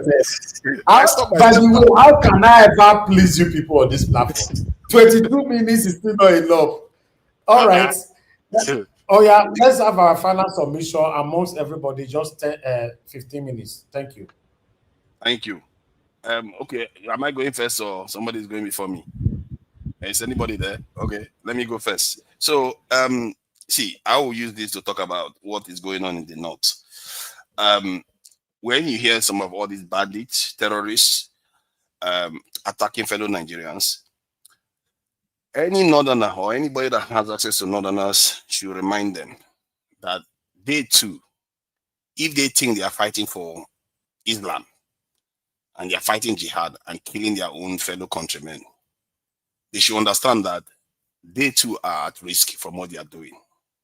Because if any of them are in Sudan right now, they too, as Muslims, will be getting genocided because they are not Arabs. Isn't that strange? How mumu can we be when some of our northern Muslims, the ones that call themselves Boko Haram, extremists, and whatever they want to call themselves, are killing fellow Nigerians? But yet, those same people, and some of them, they are doing it on behalf of Islam. That's even worse. Those same people, even if they are Muslims in Sudan, they'll be getting slaughtered because they are not Arabs. And the truth is, the system, the way it works is that after they Islamize you, they will Arabize you. It's that simple. The formula is there. You can see how it happened in North Africa. North Africa now, many of them are calling themselves Arabs. And they are coming south. They are already in Sudan. Sudan used to be 100% African before. Today is 70% Arabs. I hope our northern brothers are listening. Because the people you are killing your own people for, they are coming for you too. They put their people first. How about you? You think their God doesn't want you to protect your people? What kind of God wants his worshippers to die? Or potential worshippers to die? You think the one God that you're worshiping, why is it that those Muslims that are Arabs kill other black African Muslims? Not Christians, so make no mistake, they are not killing Christians. They are killing Muslims because they are not Arabs. And all these our imams in the north, all the sultans, emirs, I don't see them coming out to condemn the slaughter of fellow black Muslims like you in the north that is killing fellow Nigerians. I thought the Ummah was supposed to be protecting itself. Where is the Ummah for you Africans? Where was the Ummah when Morocco came and destroyed the Songhai Empire? That was Muslim too. But you know what people are going to say? Oh, Morocco was not, they are not practicing real Islam. That's the excuse. Whether they are not practicing real Islam or not, why is it that we are not the ones that attack them instead? Why is that it's only them that attack us? Why are we not attacking other Muslims or in other countries? Why do they always be the one that keep killing our people? And you keep helping them do their job. You see what I mean? So, yeah, sorry, go ahead. How that one join now for me say, allegedly, why is it that when they will go to that Mecca, they go put them for back, all of them go there for back, only the white ones go there for front. Imagine the shame. And you see, that's the thing. They don't know that when you want to practice religion, you should not concede power. Oyibo people, the mistake they didn't make was that when they started practicing Christianity, they made it their own. They even turned against Jews, where Jesus Christ come from. They made it their own. They owned it. Even England, that became a superpower in the world later on, separated from the Catholic Church. It's like, no, I don't want you to be controlling my faith. Because he wanted to divorce his wife, he said, no, I will create the Church of England. Today we are reading the Bible from the Church of England. Why is it our people can't take charge of anything? We keep serving other people. And I'm seriously talking to our northern brothers, because what they are doing is stupid. It's mumu when we wear trouser. It's so tight. You are so stupid. They don't seem to realize the power they are granting to other people by doing what they are doing. You are killing your own fellow brothers that have lived here for thousands of years. And you are seeing, it's not because this stuff was happening in secret, I can understand. You can see that they are killing your own people. That's just a stone throw from Chad. They have a border with Chad Republic. They are killing fellow African black ones that are Muslim that have been converted like you. Like you, Fulani. If you are in Sudan right now, they'll be killing you too. You, Kanuri, that is saying they are Boko Haram. If you're in Sudan right now, they'll be killing you too. Because you're not Arabs. Why? Why is it that being Muslim is not good enough for them? Because they understand what power is. They understand, yeah, they will practice religion, but they will put their people first. After all, to them, the more their people dominate the world, the more they can spread their religion. It's all for the glory of God. Isn't it? But we don't have that common sense. Why don't we say, God loves us too? Let's try to dominate other people and change their mind. Why is it that we are only the one that sit here attacking for other people? The kind of shame some of this will bring to us is unbelievable. And this imam, they need to be calling all these things out, because I don't see any of them come on TV and say, why are you killing our brothers? Why is Mecca not condemning them? Why are they not shouting from the rooftop? Because these people, refugees are coming to Chad Republic. Chad Republic, Niger, after Niger, Nigeria. They are already here. They don't call them out. You don't see them coming out openly to say, you know what, our brothers are being killed. All Nigerians, let's come together and condemn this stuff. This stuff is not allowed. We can't sit here and watch fellow Muslims getting slaughtered in Sudan, and they are Africans on top of it. Black Africans like us. Because of what? They are not Arabs. They should even make you turn enmity with the Arabic people. Even if you keep your religion, become enemies with the Arabs. Because why should they be killing our people? Because we are not one of them. The kind of move our northern brothers sometimes they demonstrate is crazy. They brainwash themselves to believe that somehow when they practice Islam the pure way, they will be rewarded. Where is the reward you've got to so far? The only reward most Fulanis got is the fact that they were able to come to Nigeria. And the reason why they were able to come to Nigeria is because the Hausas were already Muslims. So it was easy they saw it as a revolution.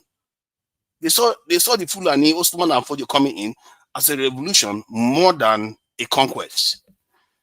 They didn't see it as a conquest. And the same thing, just like the Fulani don't see this Islamization that they are pushing as a form of conquest by the Arabs. They don't see it.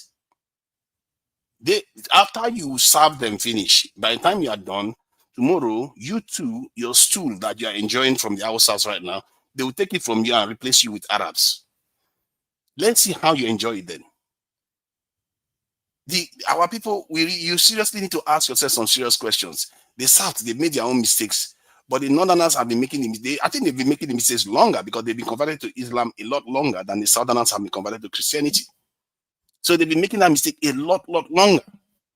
And since they got Islam, what wealth have you seen in the North? It's all tragedy after tragedy after tragedy. One kingdom falls, one empire falls, it keeps falling. And if you look at all the empires that were not Islamic in those northern regions, they lasted longer than the ones that were Islamic. Why? That should tell you something. If it's not your own, the people that own it will come and take it away from you. And often, the people that defeated them are foreigners. After all, it wasn't almost Morocco that came and defeated the Songhai Empire. Then the British came and finished his job in Nigeria. Our northern elders, our northern imams, our northern emirs, our northern people you need to be asking yourself some deep questions about what you are doing. Because what you are doing to your people in the name of Islam is not Islam. You are basically killing your own people because of some other people's religion. If you want to make it yours, you will realize that killing your own people is a bad idea. To Niger. To Niger. Because it's a very, very terrible thing that they are doing over there in the north. Killing your own people has always been 100% bad idea. What happened to Victoria never happened. They are calling you. To Niger. Oh, yeah, go ahead. Yeah, you were calling. At least, we don't leave you. You have covered almost 20 minutes. You should be fair now. Oh, no, sorry. If you wanted to talk, go ahead. If you want to talk, go ahead. I'm just rambling on. To be fair, I'm just a little bit exercised by that we don't see enough of them call their own this in Muslim brothers that are causing problems for us in Africa out. Or they are often very silent when they see like the way the brother was killed. You are still going already. You haven't stopped. No, I'm just trying to express why I'm a little bit excited. Sorry, go ahead. It's well. Give us a mandate, I beg. Speak to us, sir. Well, thank you very much. Honestly, I just hope that people can actually tell themselves the truth. Give us a mandate. I remember that. Give us a mandate, sir. And at least let's just congratulate the Niger Watch. Congratulations, sir. In advance. He won. It's 3-1. They are doing well. You know, see, I'm doing down there quiet. In the happy now. His voice will come up. No, wait there, my friend. What's all this? Did I ask you to congratulate me? What's all this? When they do 1-1, you have given us a mandate. Did I ask you to congratulate me? When it was 1-1. Mr. Naija was saying tell una say they play, they for field. He tell una say they for field. Ask them. Why are you congratulating the enemies? That they don't feel which pieces are not going to win. No, see them. No, I feel for you. I know when it was 1-1, I see your tone, your voice. You know they encouraging, but I'm happy you are winning. Congratulations. Give us a man. Go ahead. Well, thank you very much. Well, honestly, Mr. Alabo, I don't know what to say. Nigeria is a crime scene. Honestly, I don't know what to say, but I just pray that things can only get better. I don't know, my brother. I beg carry on. Thank you. Give us a mandate. It's well. Nigeria, our country. We will not give up, because that is what the enemies, those guys, that is their own aim. That is the ideology of those corrupt politicians who are behind our problem. They want everyone to give up. And when you give up, whether or not 2 people come vote, they will go and sit there and be sharing the money. We shouldn't give up. But it's tiring. I know, I understand. It's frustrating. Coming out to discuss the problem of Nigeria, where do you want to start? At least two Niger talked about but those people, the problem is that you won't blame them, because the children of the rich people, how many of them are on the street? How many of them give birth to their children and put them on the street to go and serve one malam in begging money on the road? No. Can Erufai do that? Is it Atiku Abubakar? Is it Abdul Salam or Babangida children? They don't have to be on the street now for them to know that the country is, people are suffering. No. None of them is sending their children to those kind of practice. They don't do it. Their children are in abroad, in a safe place. They don't practice those things, but it's the poor people. And no matter what you are telling them that what you are doing, trying to defend, you are not an Arab, the people who have they believe in that is just like the Christendom.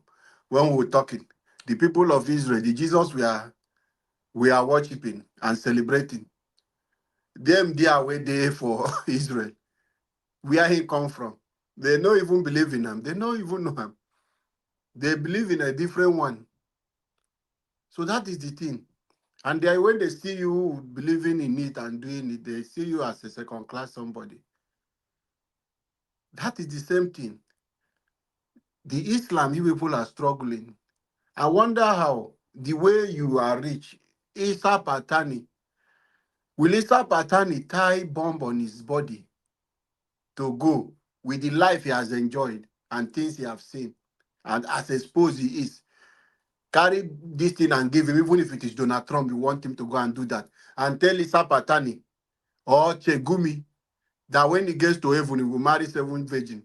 When already on earth, your religion allow you to marry people from 12 years, 10 years, nothing stop you. So ignorant is those things. So no matter what you are saying to Baba, the majority on that feed, which they have brainwashed, manipulate them. For you, they if they are here access to social media, they will be abusing you while you are talking all those things. They can, if they know you, they will come and target you.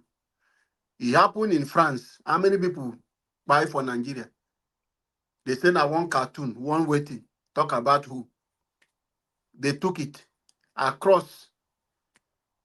Many people go down for Nigeria because of that thing.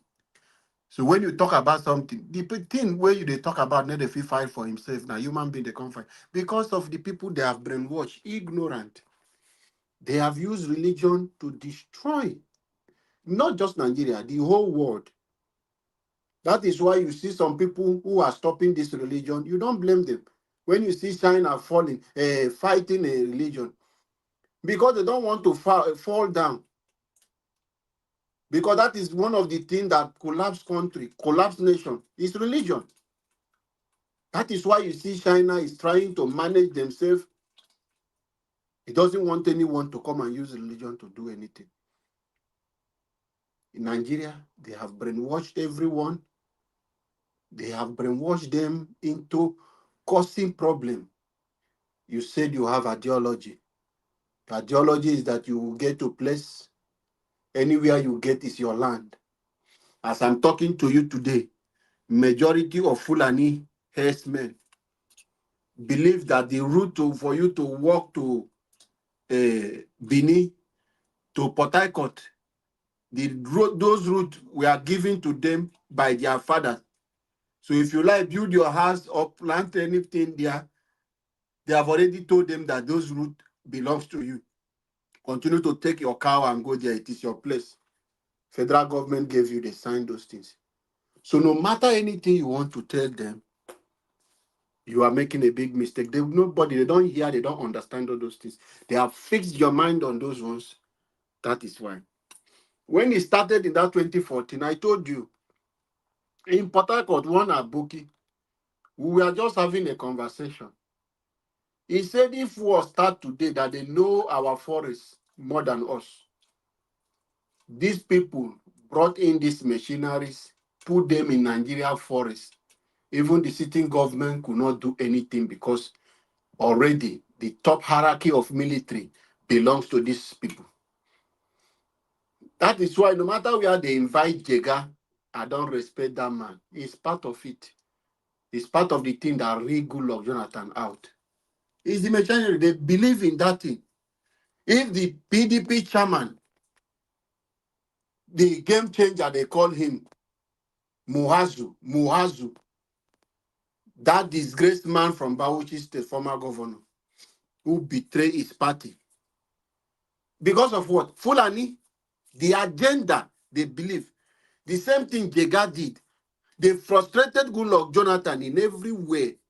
Even his fingerprint could not be recognized. A whole president that is the same fingerprint he used to open Asu Rock. So it was an agenda. Today they are inviting Jega, Professor Jega, he conducted this thing. They are all bad people. They are part of the problem we are suffering today. They give room to APC because they came to deceive Nigeria, change, and nobody bothered to ask them what kind of change. They gave you the negative change. Today we are suffering. A government that is inside the government blaming another of his own government, the same party. The same party. For you to see, there was no blueprint. Just go and capture that illiterate. At old age, you got a YF certificate with old age picture. They put him there. Everything that happened in the country, wherever he is, may his soul never rest in peace. May he never find peace. They destroy Nigeria. Mistake, biggest mistake a lot of Nigeria made. The same thing. Many gullible people today, all of them, Emeka and the rest of them, to Baba ahead, you are involved, you are part of them. Most of them condemning Tinubu today, they are like a late Olokpasa. Olokpasa have not come to Nigeria before he don't buy. They said they talk about this one, but I will talk about him. They have not come to Nigeria to apologize to Nigeria for deceiving Nigeria. But he came out, begin to talk that Tinubu will not return. They know how they brought him. Some people could not get something that Tinubu promised them. Today are the people coming again now saying he's a bad person. If they had gotten the same way that Ebuala is enjoying today, the same way they are giving Reno Omoki, social media advisor, if some of them are benefiting anything, getting traveling allowance, they will not come here and tell you that Tinubu is not doing well. Most of them, they promised them something, but they didn't get it today. They are the people coming now to condemn Tinubu. If Tinubu called them today, like the way he called Chegum, he called Chegum, this man from Ogun State, that has changed today now. The man who was championing a coalition, traveling from one state to another to say they want to unseat President Tinubu. Since Chegum visited Tinubu, language change. He has turned to a useless person today. He doesn't know whether he's in PDP or he's in APC. That is how confused they are. Call them and give them something. They will change. Fake people. Hypocrisy. They are not people of good characters. You see them complaining, shouting on the TV. It's just because they have not gotten, they want to be noticed. They will go buying time on media houses to be noticed. Once Jagaban invite them, it is either in the Bodolon or it is either in Asurok. Their language will change. They become useless. Tunde Bakare today, language has changed. He has become useless. Professor Wole Soyinka today, his language has changed. He has become, his old age has turned him to be as somebody who have a dementia. He's struggling today, he cannot see his own problem. It's Donald Trump that is his problem. Why the bigger problem in Nigeria that is causing Nigeria pain and the frustration in Nigeria? He has never opened mouth to speak to that same person. All the things he can go is to collect national award from him, go rename place in his name. So he doesn't see anything bad in Tinubu administration. That is how the gray hair has turned him to. This is Nigeria, where we are today. So many people today, Tinubu have helped us to expose many people you think they're people of character. Tinubu have exposed them that they are people without character. They were just pretending all along to Nigerians. It's really sad. It is for us to wake up, Nigeria. It's for us to wake up and unite to take back our country. Nobody is going to do it for you. Even if Donald Trump come today, it's not the one that will take back your country for you. Donald Trump is not coming to do that. It is you, the Nigeria people, that will decide and hold your leaders accountable. I said it yesterday. President Tinubu hold a top security meeting without a minister of defense. Both of them, both state, the one for state and the senior minister, they were not there. And a lot of them, we are not there in that meeting. What does that tell you, Nigerians? That is why I'm saying President Tinubu knows the agreement he had before they gave him power. Before he was sworn in, there were a lot of things that went on in the secret places that Nigerians do not know. Even before his election, he knows why he decided to pick a Muslim ticket. He knows why. And whatever thing they are suffering today is what they brought to Nigeria. The only problem we are having is that we are victim of these things. Nigerians, innocent Nigerians do not know, are victim of it. Their own children, our wages insecurity is speaking. As Sheikh Tinubu Day and his children, they become victim of it. As Akpabio Day, his children are victim of it. As Erufai Day, his children are victim of it. As all of them, Professor Yemi Osinbajo, who said they will set a parallel government, who knows what APC, how many foreigners they buried in the forest that will take over government from Nigeria, how which affect their own children or their wives, then they will sit up and know. They will know what Nigerians are going through. And we pray, this is our prayer, we should change our prayer. Let their own children, no matter the security they will have, the same way they ambush a general, let them ambush their own convoy and capture them the same way they captured that general. If they can do that, Nigeria will celebrate. Do you think if it is these politicians, that these Fulani people, all these people, terrorists are capturing them, Nigeria will jubilate? Nigeria will jubilate.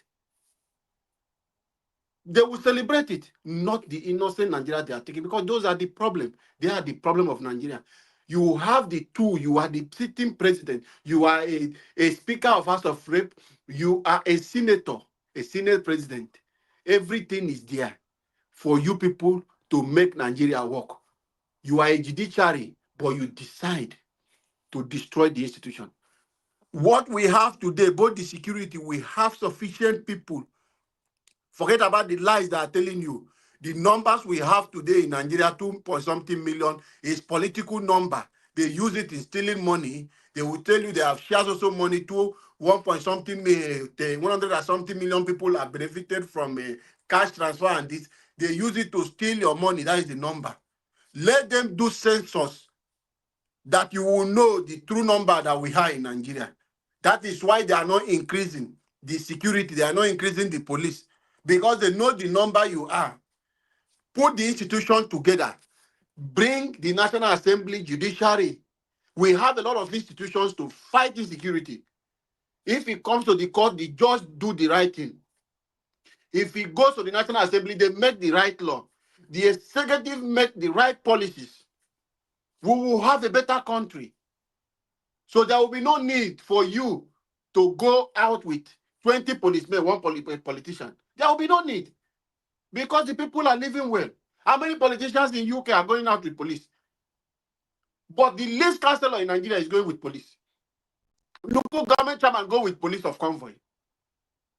Who told you? We have, if the politicians will make the right policy, the ones we have today can do the right work. How many places do you walk around to see police in the US? How many places do you walk around? How many communities do you walk around to see policemen on the street? Except in the town center, you will see them if there is anything going around just walking. But they have, if there is anything, a call go through, in 5 minutes, 10 minutes, you will see the rapid response of the police. They will come around. Not that they are all over the street. The same way, if the system is working in Nigeria, we will have that system that in place, that things will be working. If there is any incident, police will be there. In 5 minutes, they will come and do something.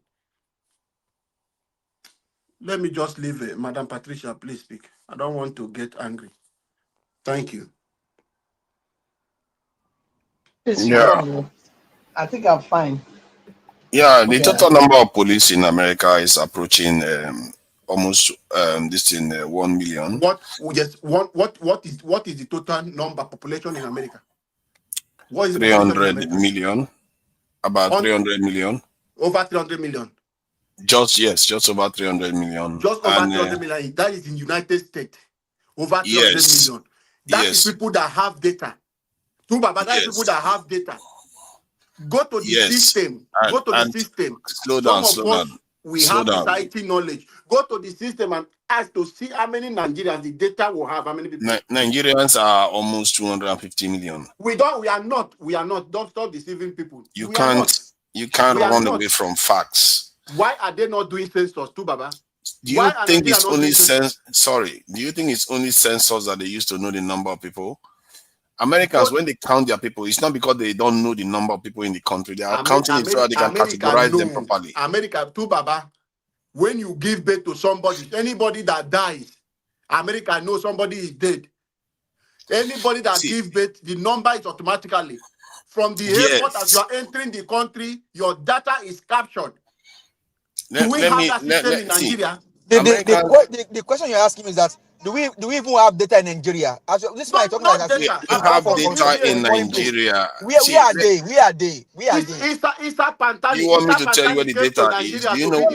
Don't wake me up. Don't wake me up. To capture data of people, to capture. He just finished talking and he's not they again. have data, and then you have criminals, marudas in your If you forest. want to shout, if you want to shout and prevent knowledge from coming through, fine. What knowledge? What knowledge? Then are you talking about? By shouting, you're not going to get anywhere. We need knowledge to hear each are you other talking out. about? The knowledge is that so that people understand what we are saying. What you think? Do you So that work in people a understand what we are communication saying. office too, Baba? If you're shouting, What is knowledge going are you to talking about? understand. You know they bring any knowledge. You want to come and I'm not saying I'm bringing the knowledge. I'm saying that if people cannot hear us, how can they know? No, tonight that one a big lie they talk. Okay. Which one is the lie? Yes, look, America, Europe, they get data. They have data. No, they tell me that I one. didn't say they They don't know have everybody data. for this country. Not they I talk never like said they that. don't have data. This is why we shouldn't be shouting Which over data each other. I you never get? said they don't have data. What I said Which was, data you get? When did they do census last for do you Nigeria? want to know the data that we have? Do you want to know or When did not? they do census last now? You see, Now you that one just they want ask. to remain in your own mindset. You don't want to learn whether there is any data. If you want to know whether No, there's I data, ask you, when was the last time Nigeria did census? The only okay, now one. let me tell you where the data Me is. now, One, Tell us. When? we have data in terms of No, BVN. when was the last census first before you to give all those? Is it everybody too, Baba? Is The it last everybody that census, have from what I BVN in gather, Nigeria? was around the early 2000s. Is When it you everybody got in that? Nigeria that have Early BVN? 2000, I lie with that. Now Early 1970, 1970 something. Now be the bomb they do. Obasanjo Nothing. was They the never do any census. Obasanjo Early was the office 2000. when they did Madam census. Patricia, Come on. they do in the year 2000 and 2001. Yeah, they did it. Come on, man. They So did it. my point is 2001. that I was America. part of the But people that where worked. there's one, Oh they don't my count God. me now. I follow work. I follow do They America don't census. does count me. census not because they don't know the number of people But in the I want to tell country. you, to Niger, They do it But because they want to now lie. Look, categorize them that properly. census where they do that time. I'll tell you something. to I'll tell Niger, you something. are you No, aware wait. that those census No, say wait. they capture Mr. Alabo, even Mr. Alabo, this person? Madam Mr. Alabo. Patricia, I just That want to census tell where to they do Niger that time. something. No, wait, just a minute. That census where they do, where you talk say they do that time. That's not true Yes. census. No, Because they did it no, was a census. wait They now, capture wait. people. They not But all capture. those things is Listen, fake. I'm telling you how will you say you capture people when they say they will give you figures now? So people now they for year. that is what they Because did now. They use calendar say so what are capture we people. talking about? They use So that's calendar not. capture people. That's why I'm telling you. People in Brazil, this footballer Ronaldo, all of them they inside our census. So are you our telling me BVN. now if you open an account, the Nigerians don't count you when you open an account? Eh? Madam Patricia, you open an account in Nigeria, they don't count you. Is it They don't know everybody that you that is have a banned? unique. Hold What are you talking about? Hold on. Let me get one statement through. Let me get one What statement are you out. talking about? Okay, now listen. No, You hold on. Everybody have one BVN. You hold on. Look at them wallow in ignorance. Carry Hold on. on. You are the one that lies. Just hold on. You don't have knowledge. Now you are talking about people opening bank accounts and they are using that as a data. Now in America, you have a place where government data sits about people, population. You are talking about bank data as Can you to capture a imagine the country's kind data. of this way they tell us? Talking about. And you say See, what we learn from now you. Which your knowledge are problem you is that giving? because you There's are the you just population want to site you that know you what can makes go your to own where to situation find out worse. You how many deliberately want to population remain dey there. ignorant. You go to First Bank Go ahead, and ask First live Bank. in darkness. I hope you carry on in your direction. Now you truly have knowledge. You go to First Bank and tell Live First Bank. darkness, live in First Bank, darkness. give me your Go ahead data. and live in I want to. darkness if you want to Come live in on. darkness. What kind of talk are you talking about? Now, You will go to First Bank and we ask all First Bank. know, First Bank, give me your data. Man, BVN is unique.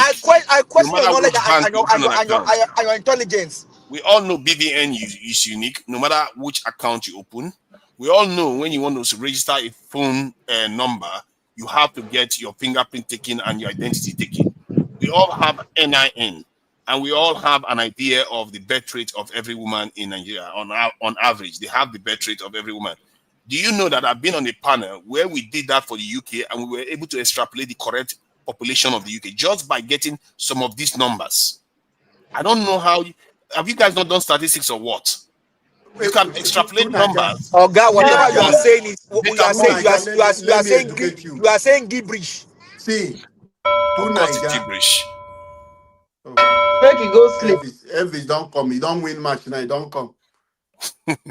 And the world is counting our population. They know our population. All right. They don't know. They only know you. Una do well. Thank you. At least as you don't win match, you go allow us. Thank you. Mr. Elvis, I beg, give us 10 minutes. On this one, give us 10 minutes. I beg, 10 minutes. No more 10 minutes. I don't tire. 4 hours is enough. No more 10 minutes. I beg. I don't give you the 10 minutes already now. I don't waste time. You know. Don't mind them. They just wasted it complaining about. Oh God, keep quiet. You are giving a false narrative. There's no data anywhere. I never seen such ignorance. You are telling lies. You are telling lies. You are using bank to say as if it's everybody. Your government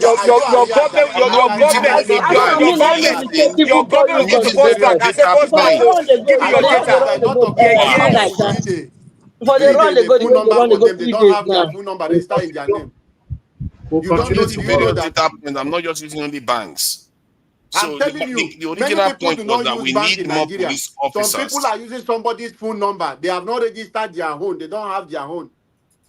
So your argument was that we have enough police officers. No, we don't. Okay, I need to round up now, my people. Thank you, everybody. The argument is always there. They ever finish. I want to know this platform today. They ever finish. If you want to say make you post one, they'll enter part 2, from part 2, part 2, part 3, part 3 to part 4. But I want to thank you all, most especially Mother Patricia. And Mother Patricia and I hold the platform, wait for all of our conjoin. So, so thank you very much, man. We appreciate you so very much. Thank you very much, our Dream Nation, Mr. Alabo. Thank you, give us a mandate to Nigeria. Thank you for coming in, you lot. I appreciate every one of you. Those of you that call into the show today, God bless every one of you as well. Appreciate every one of you. And those of you that supported the channel, thank you, Madam Eugenia. I appreciate you once again, George Blueshell. Then we have Madam Peggy Modi and Madam Stella Maseredo. I'm very, very grateful, my wonderful people. Then on the comment section, Madam Omomi Diaspora, thank you very much, Mommy. I appreciate you and I love you so much. My lovely brother Abu Azi, thank you very much. Thanks for all that you do. God bless you. Mr. Pansad, we can see you right there. Thank you very much, sir. Tony Africa in the building. Thank you very much, Love Manduka. I can see you, man. I can see you all right there. Yes, Arin's TV. Thank you very much.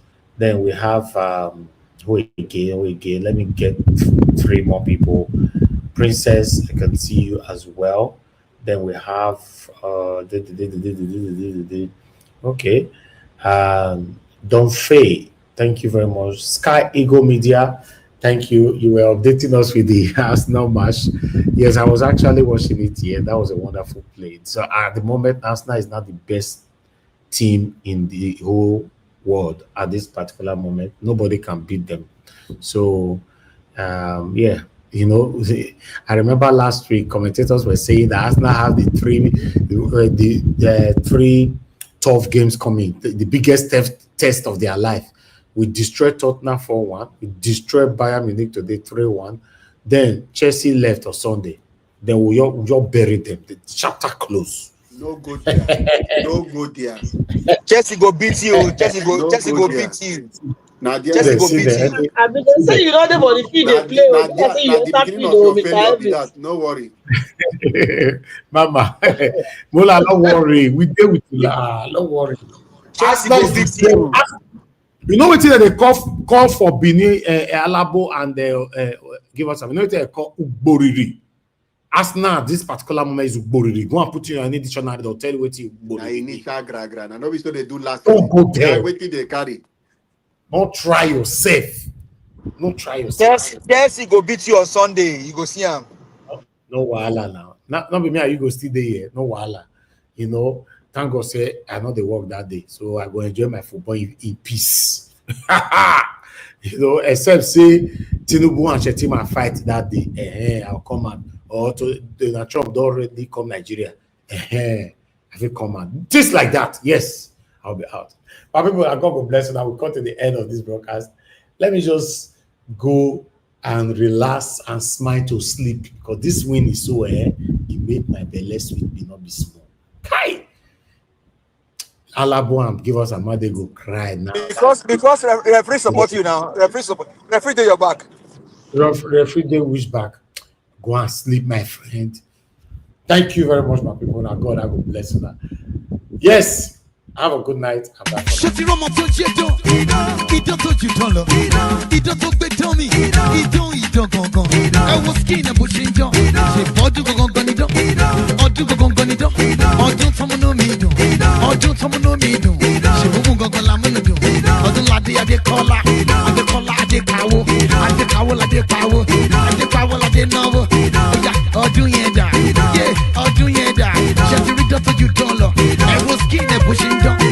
Glory, but she don't. But she don't. Ọdún ládé adé kọ́lá. Okay, ṣé mo náà wúyẹ tán? Ṣé mo náà wúyẹ tán? Ọdún ládé adé kọ́lá. Adé kọ́lá ládé káwọ́. Adé káwọ́ ládé káwọ́. Adé káwọ́ ládé náwó. Ọdún ládé ọdún náwó. Ọdún ládé ọdún náwó. Ọdún ládé owó ti dé. Ọdún ládé owó ti dé. Ọdún ládé ọdún náwó. Ṣé mo náà wúyẹ tán? Ṣé ti rí dán tó mọ owó náà?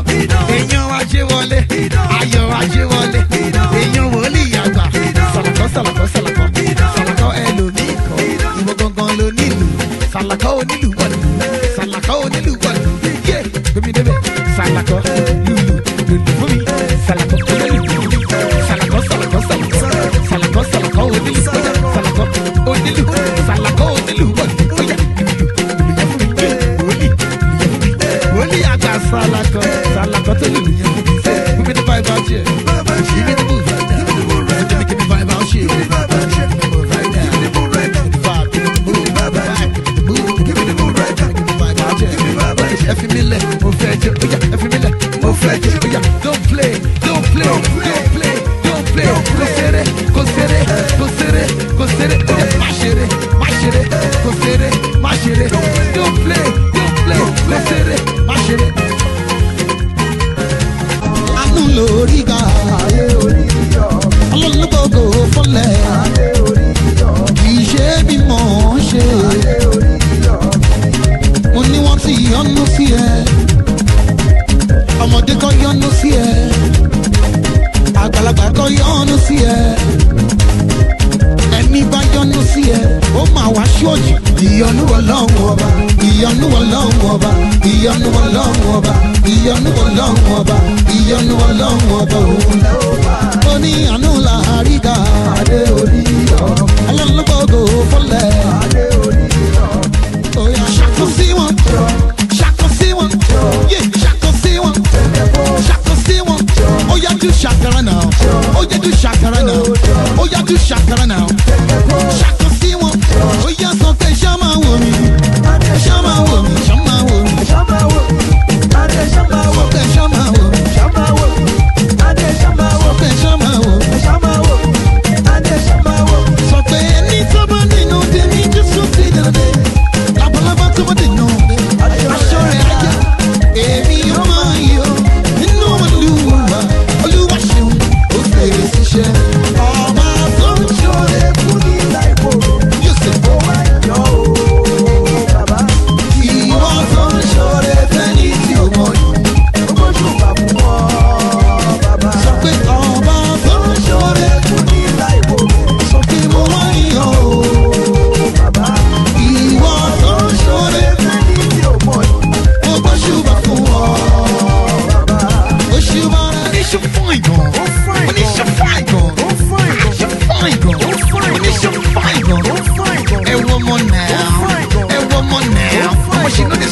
find. But she know they struggle to find. Ever want you wet on down. Ever want you wet on down. Oh, the beauty you want love. Oh, the beauty you want love. Oh, the ginger you want love. Oh, the she no more back. Hey, hey, say what she find on. When is she find on? When is she find on? She find on. Okay, find your head up. Find your head up. Hey, find your head up.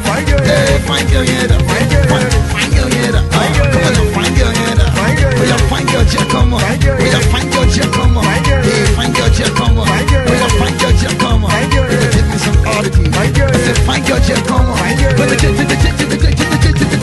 See, have you seen a fine girl today? Oh yeah. Have you seen a fine girl today? Oh yeah. Have you seen a fine girl today? Have you seen a fine girl today? Oh yeah, man, she fine girl. She fine girl. She fine girl. Man, she fine girl. Hey, one more now. Hey, one more now. I said she know the struggle to find.